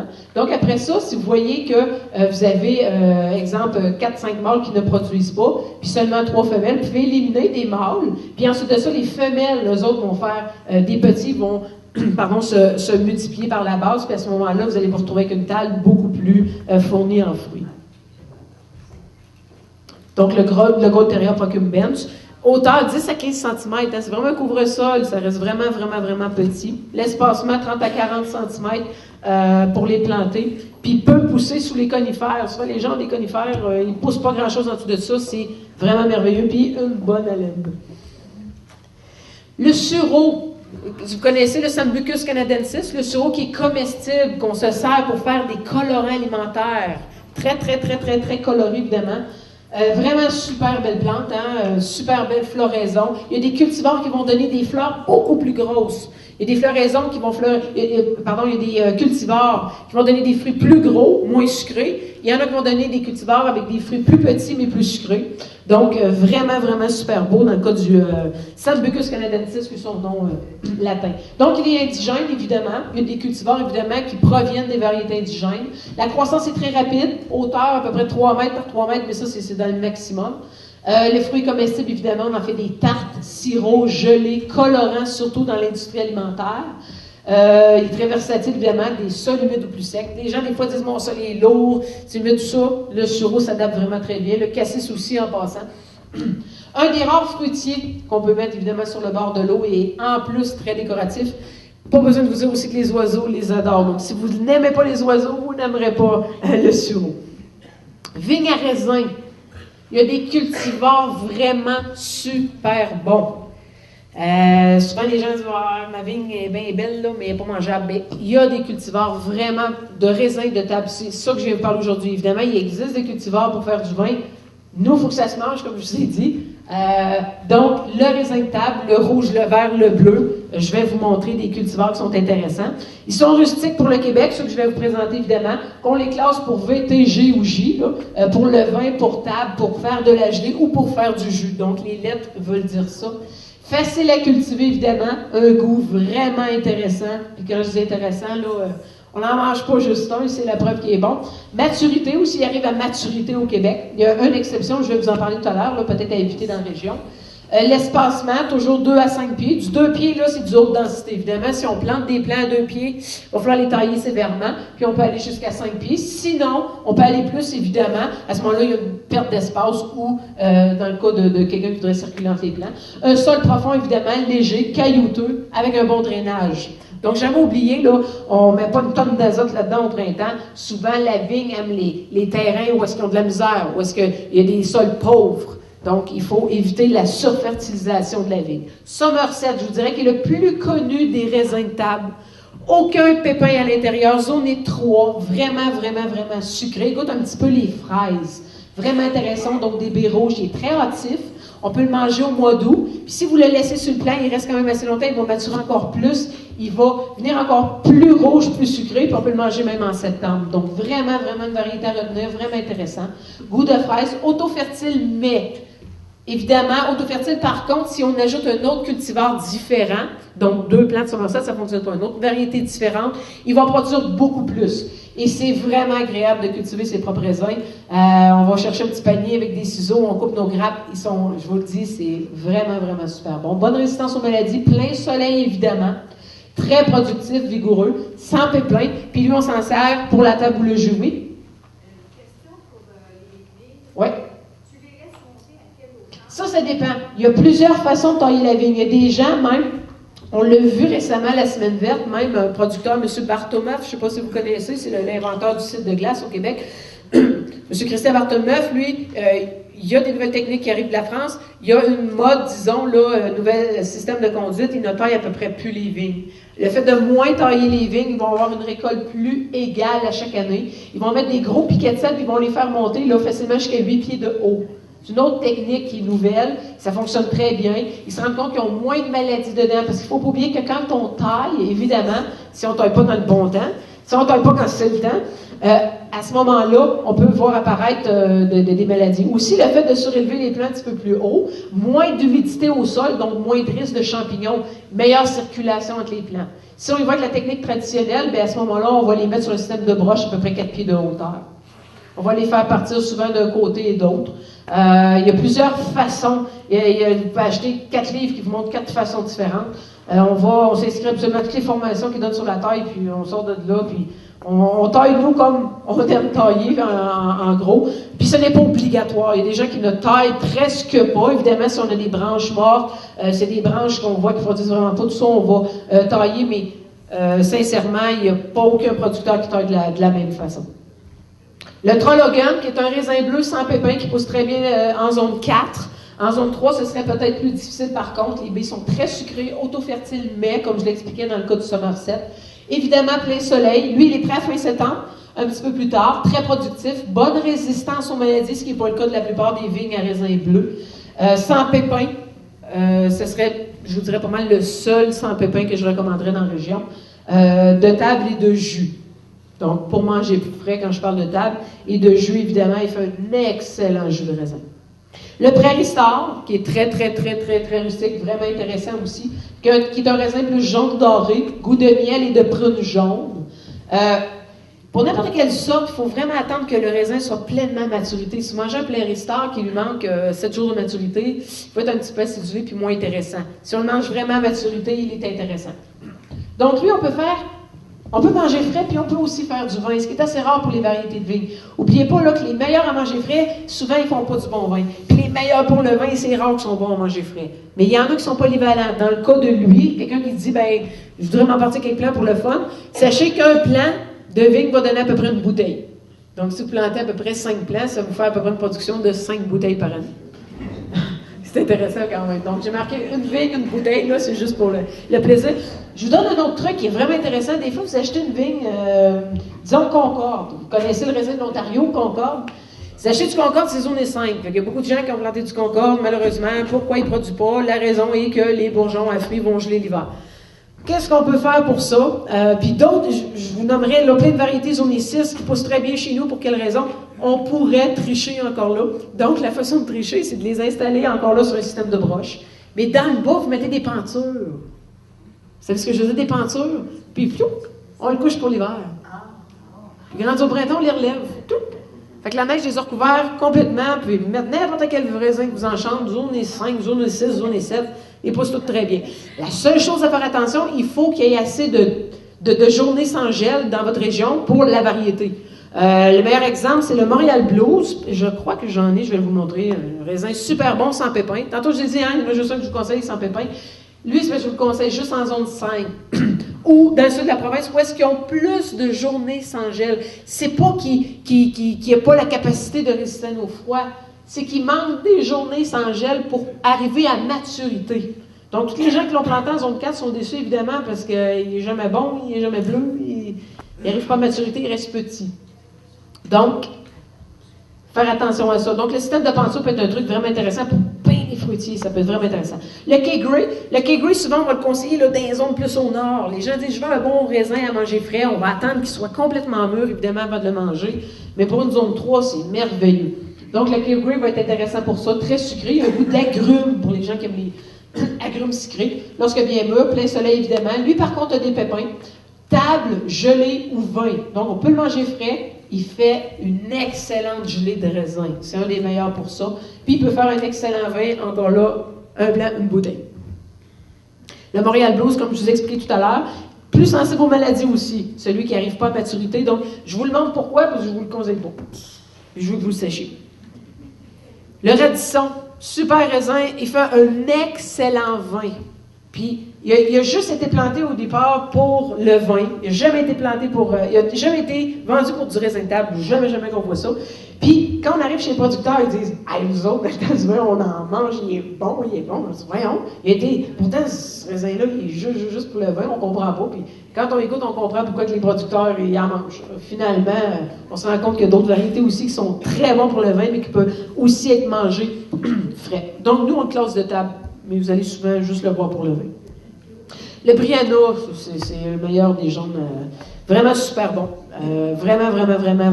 Les pépins sont tellement petits qu'on peut dire presque qu'ils sont sans pépins, mais ce serait de mentir de dire qu'il y a des pépins, là. Mais ils sont pas fatigants. Donc, ils sont tellement petits que ça occupe pas, là, disons, le trois quarts du pépin, là, du raisin, pardon. Donc, arôme de fruits tropicaux, prêt en septembre, il est jaune doré. Petit pépin, table, jus ou vin. Vin correct, là, mais c'est pas le meilleur des vins, mais il fait du vin. Je sais qu'il me reste plus beaucoup de temps, mais je veux absolument vous parler au moins de 5 minutes. Je veux absolument vous parler de quelque chose. Les pommiers, OK? Tantôt, je vous ai dit qu'il existe des nains, des semi-nains, des standards. Là, je veux vous présenter vraiment un pommier exceptionnel, c'est le pommier colonnaire. Le colonnaire, le nom le dit, hein, c'est une colonne de pommes. Les gens qui ont des petits terrains, les gens qui veulent cultiver en pot, c'est... À moins d'avoir un immense pot, là, c'est le seul pommier que je conseille pour la culture en pot. À moins d'acheter des gros pots, là, il y en a de tous les formats là, qui font à peu près 3-4 pieds de diamètre. Là. Mais le pommier colonnaire, parfait pour les petits espaces, largeur 1 mètre. Des fois, j'exagère, des fois, ils viennent de 50 cm. Là. Ils sont vraiment pas gros. Parfait pour la culture en pot. Puis, ils produisent beaucoup. Là. C'est assez impressionnant la charge de pommes que ce tronc-là peut supporter. C'est assez spécial. Regardez ici, j'en ai 6. Il y en a 6 un à côté de l'autre. Regardez comment ça prend pas de place, c'est incroyable, ça produit beaucoup. Comment? Comment que ça goûte? Qu'est-ce que ça goûte? Ça dépend du cultivar, il y a plusieurs sortes dans les pommiers colonnaires. Par contre, il y a très peu de sortes dans le colonnaire. On ne peut pas rendre un arbre n'importe quel colonnaire, malheureusement. La variété qu'on conseille beaucoup, c'est la seule qui est résistante aux maladies, la seule qui est complètement résistante à la tavelure, au blanc, au mildiou, à la brûlure bactérienne, c'est la Mac Excel. Développée à Saint-Jean-sur-Richelieu. C'est la seule variété résistante à la tavelure, zone 4, qui peut être cultivée facilement au Québec. Donc la Mac Excel, évidemment, se cultive en pot, parfait pour les petits espaces. Elle est ferme, croquante, juteuse et elle n'est pas du tout acidulée. Donc vraiment intéressant, donne un très bon rendement, développé ici au Québec. Conservation 2 à 4 mois. Pourquoi je dis 2 à 4? Évidemment, quelqu'un qui conserve au frais facilement 2 mois. Et dans les conditions idéales, chambre froide, etc., ce serait 4 mois. Donc, la seule variété colonnaire pour le Québec résistante à la tavelure, vraiment intéressante. Très rare à trouver. Oui? Faut-tu que ce soit arrosé pareil au printemps? Non, ça dépend de ce que vous attendez par arroser. Comme avant que les bourgeons ouvrent? Non, pas du tout. Moi, ce que je veux dire, c'est qu'étant donné qu'elle est résistante au mildiou, elle est résistante à la brûlure bactérienne, puis résistante à la tavelure, vous n'arrosez pas pour ces maladies-là. La seule chose que vous pourriez arroser, par exemple, ce serait contre les insectes. Parce qu'il n'y a pas de variété qui est résistante à tous les insectes, ça n'existe pas, là. Parce qu'un insecte, lui, il veut une pomme, tu sais. Alors que la tavelure, elle doit percer vraiment, puis eux autres, ils ont les gènes qui font qu'ils ont une résistance naturelle à la tavelure. Donc, aucun arrosage contre la tavelure. Aucun. À moins que vous ayez à un moment donné une infestation d'insectes, mais encore là, il faut qu'il y ait infestation. Il y a beaucoup de gens, je ne veux pas parler contre les arrosages, mais il y a beaucoup de gens qui vont arroser parce qu'ils ont peur d'avoir, puis ça crée plus de problèmes que d'autres choses. On déséquilibre totalement. Parce que quand on arrose, on ne tue pas juste les mauvais. On tue tout. Fait qu'à un moment donné, on crée un déséquilibre. Puis quand les mauvais arrivent, qui eux autres sont résistants à vos produits, là, l'enfer commence. Parce qu'il y a évidemment que les insectes ils peuvent muter aussi. Hein. La tavelure va muter. Les insectes qui s'adaptent à un produit chimique, là, quand tu es tout seul après, là, on a un problème. Je parlais justement des insectes. Je disais de ne pas capoter avec les insectes. Là. Il y a 5% qui sont nuisibles, vous comprenez? Et les gens nous appellent souvent. Hey, j'ai de quoi sur ma feuille, je fais quoi? Ben, qu'est-ce qu'elle a fait? Ben, rien fait encore, là. OK. Ben, j'attendais qu'elle fasse de quoi? Puis souvent, ils font rien, là. Les gens voient des coccinelles, là, puis ils éliminent ça. Les coccinelles, ça mange une tonne de pucerons par jour. C'est vos amis, gardez-les. Les meilleurs, c'est pas les Asiatiques, parce que souvent, ils envahissent les variétés indigènes d'ici, malheureusement. 9% des insectes sont même bénéfiques pour vos plantes, puis 86% favorisent évidemment l'équilibre écologique. Tantôt, on parlait de la mouche de la pomme. La mouche de la pomme, c'est ce qu'on voit le plus souvent. Hein? Nos pommes sont piquées. Pourquoi j'ai des vers dans ma pomme? Il y a une mouche de la pomme, évidemment, elle arrive après la chute des pétales, puis à un moment donné, le fruit grossit. Qu'est-ce qu'on met? Vous connaissez les fameuses boules rouges? Est-ce que vous connaissez? Je crois que je les ai apportées. La boule rouge comme ça. Pas nécessaire de l'acheter, hein? Souvent, ils vendent le petit kit de 20$. Là, vous pouvez aller chez Dolorama, vous voyez une boule de Noël rouge, ça fait pareil, là. OK? Une pièce, il y en a qui se la font en bois, n'importe quoi, une pièce. C'est comme les engrais, hein? Les engrais, là, le dernier engrais qu'on peut mettre dans l'année, tantôt je disais, hein, avant le 1er juin et non après, avant le 1er juin, on met du compost. Quand arrive le 1er août, il y a un dernier engrais qu'on peut mettre pour aider les arbres à s'endormir, c'est du potassium. Sous quelle forme se retrouve le potassium? La cendre de poêle. Gardez votre cendre de poêle à bois. On en met aux arbres fruitiers, ça désacidifie le sol, ce qui est un plus parce que souvent on a un terrain trop acide, et en même temps, ça favorise l'ahoutement des arbres. Ça aide les arbres à bien s'endormir pour l'hiver. Donc, la cendre de poêle, ça ne coûte rien. Allez pas acheter du potassium ou des engrais. Par contre, ce qu'il faut savoir, la contre-indication, évidemment, de la cendre, là, c'est qu'étant donné que ça désacidifie le sol, on ne donne pas ça aux bleuets. Parce que les bleuets aiment les sols acides. Comprenez? Donc, tout ce qui aime les sols acides, évidemment. Mais il n'y a aucun problème à mettre ça aux pommiers, aux poiriers, aux pruniers, etc. Oui? Une tasse. On met une tasse de cendre de poêle quand vous avez un petit arbre. Une fois que votre arbre grossit, après ça, on peut augmenter à 2 ou 3 tasses. Autour, je mets directement dessus qu'on mélange avec la terre de surface. Donc, la mouche de la pomme, un truc avec la mouche de la pomme, des fois, qui n'est pas écrit probablement sur le mode d'instruction, le mode d'emploi. La hauteur idéale pour en attraper le plus, parce que, je m'excuse, je ne vous ai pas expliqué à quoi ça servait. La mouche de la pomme, évidemment. Imaginez-vous une mouche qui veut attraper la plus belle pomme pour aller pondre ses œufs à l'intérieur, faire des vers. Toutes les pommes ne sont pas prêtes, mais il y en a une grosse rouge. Évidemment, elle choisit quoi? Elle choisit la grosse rouge. Mais la grosse rouge, elle, on va l'avoir engluée d'une espèce de colle ici. On appelle ça de la tangle trap, qui est une colle qu'on va engluer la pomme, qui va résister même aux pluies, etc. Et elle va rester collante très longtemps. Donc, la mouche de la pomme va aller se coller là-dessus, puis elle va mourir. Donc, ça évite les générations, ça évite là, d'avoir des vers. Et le meilleur truc, c'est de la placer à 1,5 mètres du niveau du sol. C'est la hauteur où on en attrape le plus. Pourquoi c'est comme ça? À 1,5 mètre, c'est là qu'on en attrape le plus. Donc, il faut en mettre un à chaque arbre, il faut en mettre un dans votre petit verger, tout ça. Donc, on va diminuer énormément la population de ces mouches-là. L'autre truc aussi, c'est que quand les pommes tombent par terre, sachez que s'ils sont piqués, évidemment, si vous ne les ramassez pas, ils vont revenir, les mouches de la pomme. Donc, débarrassez-vous des fruits que vous ne prenez pas par terre. Les fruits qui vont pourrir par terre vont attirer une tonne d'insectes nuisibles. Ils vont attirer les moufettes aussi. Donc, on va se débarrasser de ces pommes-là. On peut les mettre dans un plastique, vous mettez-les pas dans le compost, évidemment, à 3 mètres de là. On va se débarrasser de ça. Nous, ce qu'on fait, c'est que les chevreuils viennent librement sur le terrain. Puis c'est nos meilleurs amis. La nuit, là, les pommes sont tombées. Le lendemain, il n'y a plus de pommes. Parfait. On a très, très peu de pommes piquées. Fait que c'est vraiment intéressant de savoir ça. Les pièges collants, ça coûte à peu près rien, là. Ça tue, ça l'attrape. Énormément d'insectes nuisibles, les pièges collants. Ça, quand vous en achetez, là, tantôt j'ai nommé, attendez un petit peu, je vous ai laissé coordonner, je pense, Distribution Solida qui est à Québec. Lui, il distribue un petit peu partout. Distribution Solida. Vous allez sur leur site Internet, puis je nomme lui parce que c'est lui que je connais le plus, là, pas personnellement, mais on commande des produits là. Solida, S-O-L-I-D-A. Monsieur Marc Charbonneau, puis ça fait, je pense, 30 ans que ça existe, 25-30 ans. Il y a toutes les sortes de pièges. Fait que si à un moment donné, là, vous dites, hey, j'ai un insecte, là, c'est l'enfer chez nous. Mais là, on met ces espèces de pièges-là. Le petit carton que vous avez vu, là, lui, il y a déjà un collant dessus, déjà collant.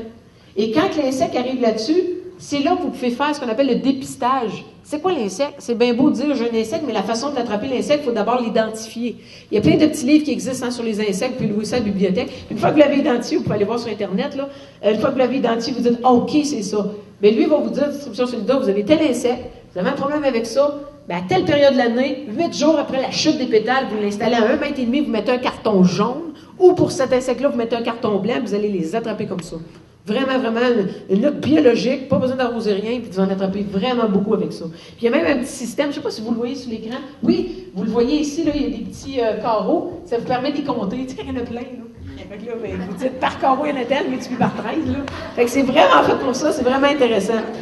Pic mineur, pic majeur, c'est un des oiseaux qui va manger le plus d'insectes nuisibles. Attirez-les. Mettez du suif, mettez du gras de bacon, attirez-les. Il en mange une tonne, une tonne. Je me souviens plus de la quantité que seulement un oiseau pouvait en manger par jour. C'est impressionnant. Fait que pour avoir des plus beaux fruits, des cabanes à oiseaux. Je vais finir avec mes conseils. Je vais vous montrer des variétés résistantes à table. Je vais juste les défiler rapidement, là. C'est incroyable. À côté d'une variété qu'on n'arrose pas, l'autre, aucun arrosage, et là, une résistance naturelle. Les gens disent souvent, tu mets quoi sur tes pommes? Je mets rien. Elle est naturellement résistante, il faut juste savoir qu'elle existe. Puis si jamais vous n'avez déjà un gros qui n'est pas résistant, mais il ne le sera jamais. Il y a des trucs, par contre, pour diminuer ces invasions-là de tablure et tout ça. Donc, je finis avec ça, j'ai déjà dépassé. Taille de vos arbres, évidemment. Tailler les arbres, l'avantage de tailler les arbres, évidemment, une meilleure circulation d'air. Est-ce qu'on les taille quand on a le temps? Non, on les taille quand c'est le temps, quand partant sec, évidemment. On taille toujours ça quand ils sont en dormance au printemps. Il y a des tailles qui existent d'été, là, faut les faire aussi dans le bon temps, puis on coupe pas aussi sévèrement. Couper les branches malades, évidemment, pour désinfecter, comme j'ai parlé tout à l'heure. Ramasser les feuilles qui sont tombées par terre. Vous avez un arbre qui est malade, qui a attaqué la feuille et le fruit. Ben, à l'automne, si vous ramassez les feuilles et le fruit, vous allez voir une différence incroyable l'année d'après. Parce que la tavelure, là, elle migre dans le sol. La brûlure bactérienne ne migre pas dans le sol, mais la tavelure peut migrer. Puis au printemps, elle revient 2 fois pire souvent. Puis si on a ramassé ça, il y en a des fois qui disent hey, c'est année, mes pommes sont belles, j'ai rien fait, mais j'ai juste ramassé les feuilles, les fruits, qui est une source d'infestation. Tondre l'herbe autour, très important avant l'hiver. Il y a des espèces de spirales, je vais aller la chercher. Vous voyez que j'avais bien d'autres choses à vous dire, ce sera pas long. Protecteur contre les rongeurs. Bien important, les gens disent souvent, j'ai pas de mulot chez nous, moi j'en ai pas. Le jour qu'ils n'ont, il est trop tard, là, ils le savent. Fait que souvent, là, j'ai déjà, des fois, ils sont fait un petit verger personnel, ils ont acheté 50 arbres. Puis arrive au printemps, je vous le jure, 100% des arbres sont morts. 100% des arbres. Si le mulot, OK, le campagnol, puis c'est pas des souris, là, c'est vraiment des mulots, font le tour ce qu'on appelle le cambium, là, l'écorce autour, il n'y a plus de montée de sève qui se fait. L'arbre finit par mourir la même été. Vraiment important. Puis ça, on met ça seulement l'hiver. Au printemps, on les enlève. Vraiment important pour laisser respirer l'arbre. C'est pas pour rien aussi qu'il y a des petits trous. Puis ça, c'est bon pour la durée de vie qu'il en a besoin au niveau de l'arbre. Quand l'arbre, l'écorce devient rugueuse, ils n'en ont plus de besoin. C'est plus intéressant pour les rongeurs. Étant donné que l'écorce des arbres, des pommiers, des poiriers, des pruniers, c'est sucré, les rongeurs adorent les arbres fruitiers. Donc, je vais vous laisser là-dessus parce que j'ai déjà dépassé. Si jamais vous avez des questions, je peux répondre à quelques questions si jamais vous en avez. Sinon, ben, je vous remercie beaucoup. Oui? Oui? Dans quelles conditions on peut aller chez toi si on peut acheter? Dans quelles conditions on peut aller chez moi, oui? OK. Ben, c'est bien dit, oui. C'est que les gens, par exemple, qui voudraient venir à la pépinière, évidemment, nous, par manque de temps, on n'est pas ouvert à l'année. On est ouvert au printemps. Ça dure un mois, donc de la mi-avril à la mi-mai, pour la distribution des commandes. C'est-à-dire, les gens qui vont avoir réservé, par exemple, un arbre fruitier ou une commande, tout simplement, ils vont sur notre site Internet. Sur le site Internet, vous voyez toutes les sortes de pommes, toutes les sortes de poires, de prunes, etc. Vous avez une photo, on a pris une photo de chacun des cultivars. Qu'est-ce que ça goûte? Parce que les gens qui viendraient chez nous, exemple, en plein hiver, évidemment, ils ne peuvent pas goûter aux fruits. Les arbres sont sous la neige. Puis pour nous, par manque de temps, je vous dirais que peut-être 60% des gens qui passent une commande voudraient venir visiter avant, des fois goûter à tous les fruits avant de trouver un cultivar qui les intéresse. Puis c'est impossible pour nous parce qu'il n'y a pas un fruit qui est prêt, évidemment, en même temps. Faudrait que les gens reviennent 15 puis 20 fois pour goûter à tous les fruits. Donc, c'est impossible. Donc, on ouvre pour la distribution des commandes. Donc, les gens qui ont réservé un fruitier, soit par Internet ou par téléphone, évidemment, on donne rendez-vous à chaque personne d'avril à mai. La personne a un rendez-vous. Exemple, on ouvre le samedi, le dimanche, là, on oublie la messe cette fin de semaine-là. Puis, les gens arrivent. À ce moment-là, on explique la plantation, la fertilisation, les conseils avant l'hiver. On prend tout le temps de leur expliquer. Malheureusement, par manque de temps, les gens ne peuvent pas venir avant discuter, par exemple, de leur projet, tout ça. On le fait par téléphone parce que sinon, on manque énormément de temps. Donc, les gens ont juste à les sélectionner, puis après ça, on prend rendez-vous avec chaque personne pour la récupération des commandes. Puis c'est beaucoup plus concret sur place quand ils viennent chercher leur arbre. Là, on monte le point de greffe. Est-ce qu'on enterre le point de greffe en passant? L'endroit où on a greffé l'arbre? Si on l'enterre, on perd le pouvoir nanifiant de l'arbre. Si vous aviez un arbre nain, il y a des gens, des fois, qui ont acheté un arbre nain. Je continue, excuse-moi. Les gens achètent un arbre nain, des fois, puis ils disent, hey, ils m'avaient dit cette année, ils se sont trompés, il est rendu à 20 pieds. Mais c'est parce qu'ils ont enterré le point de greffe. En enterrant le point de greffe, l'arbre aura fait un deuxième système racinant, puis il est devenu standard. Donc, on n'enterre pas le point de greffe. Sauf pour les variétés qui ont des points de greffe, qui ont des porte-greffes pas assez rustiques, le fait de l'enterrer, il est parfaitement rustique. Donc, c'est juste une petite parenthèse comme ça. Donc, on est ouvert pour la distribution des commandes le printemps et l'automne. Le printemps de la mi-avril à la mi-mai, puis l'automne de la mi-octobre à la mi-novembre, mais seulement sur rendez-vous. Parce que, étant donné qu'on vend en racine nue, quand on vend un arbre, un pommier, un poirier pruné, ils sont tous dans le champ. Fait que les gens qui arrivent, ils disent « Je veux 25 pommiers ». Il y en a 3-4 autres qui attendent leur commande. Comprenez qu'on ne peut pas prendre la pelle et aller arracher 25 arbres. Puis on en produit 25 000. Des fois, les gens disent « Je peux-tu choisir ?» Au début, on le faisait, mais des fois, comprenez, choisir un arbre, des fois, les gens restaient 3 heures, fait que c'était impossible pour nous. Fait que maintenant, on prépare les commandes à l'avance. Donc, quand les gens arrivent, les commandes sont déjà emballées pour le transport, ce qui nous prend quand même plusieurs heures à préparer. Les arbres sont déjà emballés dans un plastique avec de la rip humide, parfait pour le transport. S'ils arrivent comme ça à l'improviste, pas de rendez-vous, c'est impossible pour nous de le servir parce que, étant donné que la distribution des commandes est très courte, pourquoi elle est courte? Parce qu'aussitôt que l'arbre est débourré, c'est-à-dire qu'il est en feuille, on ne peut plus le transplanter. Donc, on a 1 mois pour servir à peu près 400 personnes. Fait qu'on demande la collaboration des gens de dire on ne peut pas rencontrer chaque personne pour leur projet avant, c'est impossible pour nous. Fait que c'est pour ça qu'on n'est pas ouvert, mais on est ouvert pour la distribution des commandes, puis on est ouvert à tout leur montrer sur place. Puis sur place, des fois, on reste 1 heure, 1 heure et demie avec les gens, mais on a le temps de le faire, puis on prévoit ce temps-là. Donc, merci pour votre question. Merci beaucoup. Merci beaucoup. Je pense que ça fait le bonheur de plusieurs personnes. Hein. Je pense qu'on aurait pour une autre conférence. L'année prochaine, une autre conférence. En commençant par la fin. Ah, la fin, oui. On va dérouler, puis on va revenir. Bon, le premier cadeau qu'on va tirer, Francine, ça serait dans le pot. Où est-ce qu'il est mon outil que j'avais? Il est avec le pot. C'est avec le pot.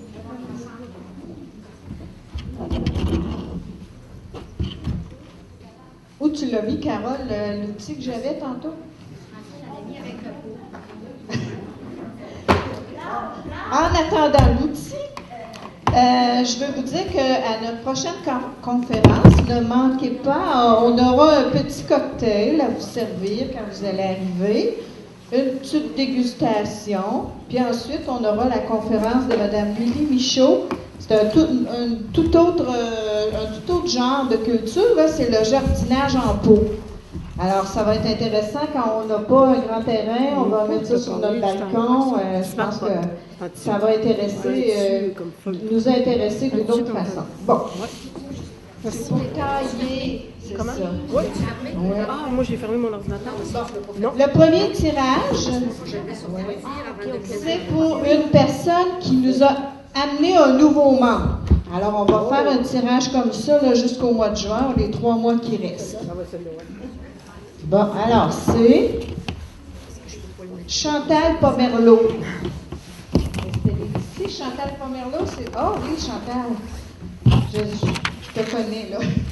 Je connais ta maman. Bon, alors, c'est un outil, justement, pour couper les fleurs, couper les petits arbres, et ainsi de suite. Alors, on y va avec nos prix de présence, maintenant. On a un cadeau de la jardinerie Fortier ici. On a aussi un certificat cadeau de 20$ de la jardinerie Fortier. On a Lise Payard qui nous a apporté du beau sirop d'érable. Évidemment, il n'a pas été bouilli aujourd'hui, hein? Mais c'est tout le temps bon. Et puis ensuite, on a un beau gros sécateur, des engrais, la revue Fleurs, Plantes et Jardins, et ainsi de suite. Alors, premier numéro, 231, 283. 283, Micheline. Vas-tu prendre le certificat que tu as été acheté pour nous autres?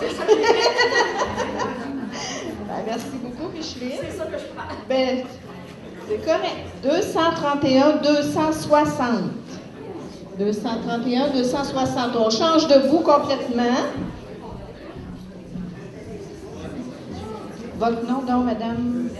Madame Houle, Claudette Houle. 231, 242.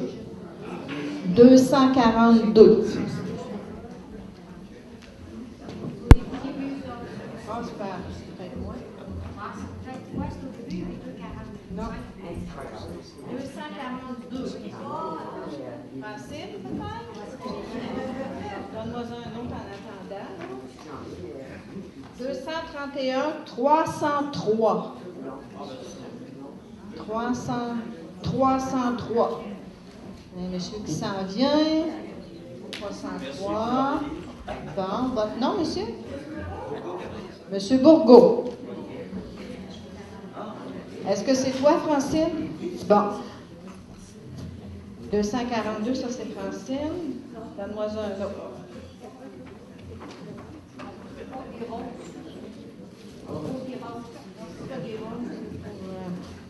C'est rose, mais c'est pas des roses. 231, 246. Ça aussi, c'était au début.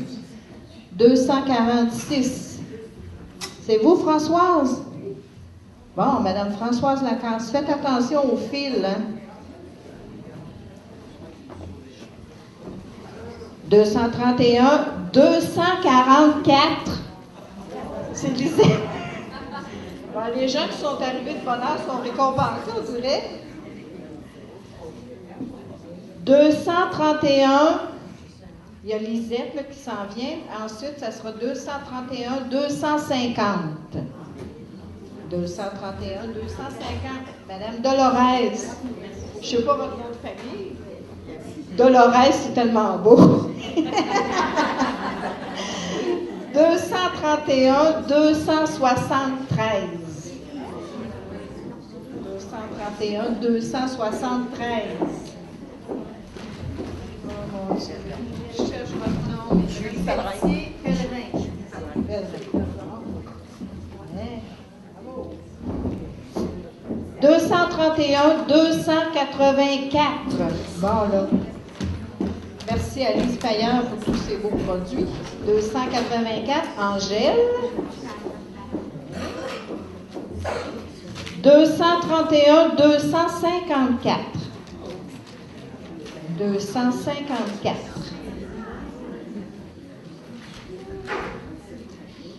231, 254. Personne? Ouais, il y a quelques personnes qui sont parties. Bon. 231, 243. 243. Ah! Bien. Oh. Votre nom, vous, madame? Oui. Madame Baudouin.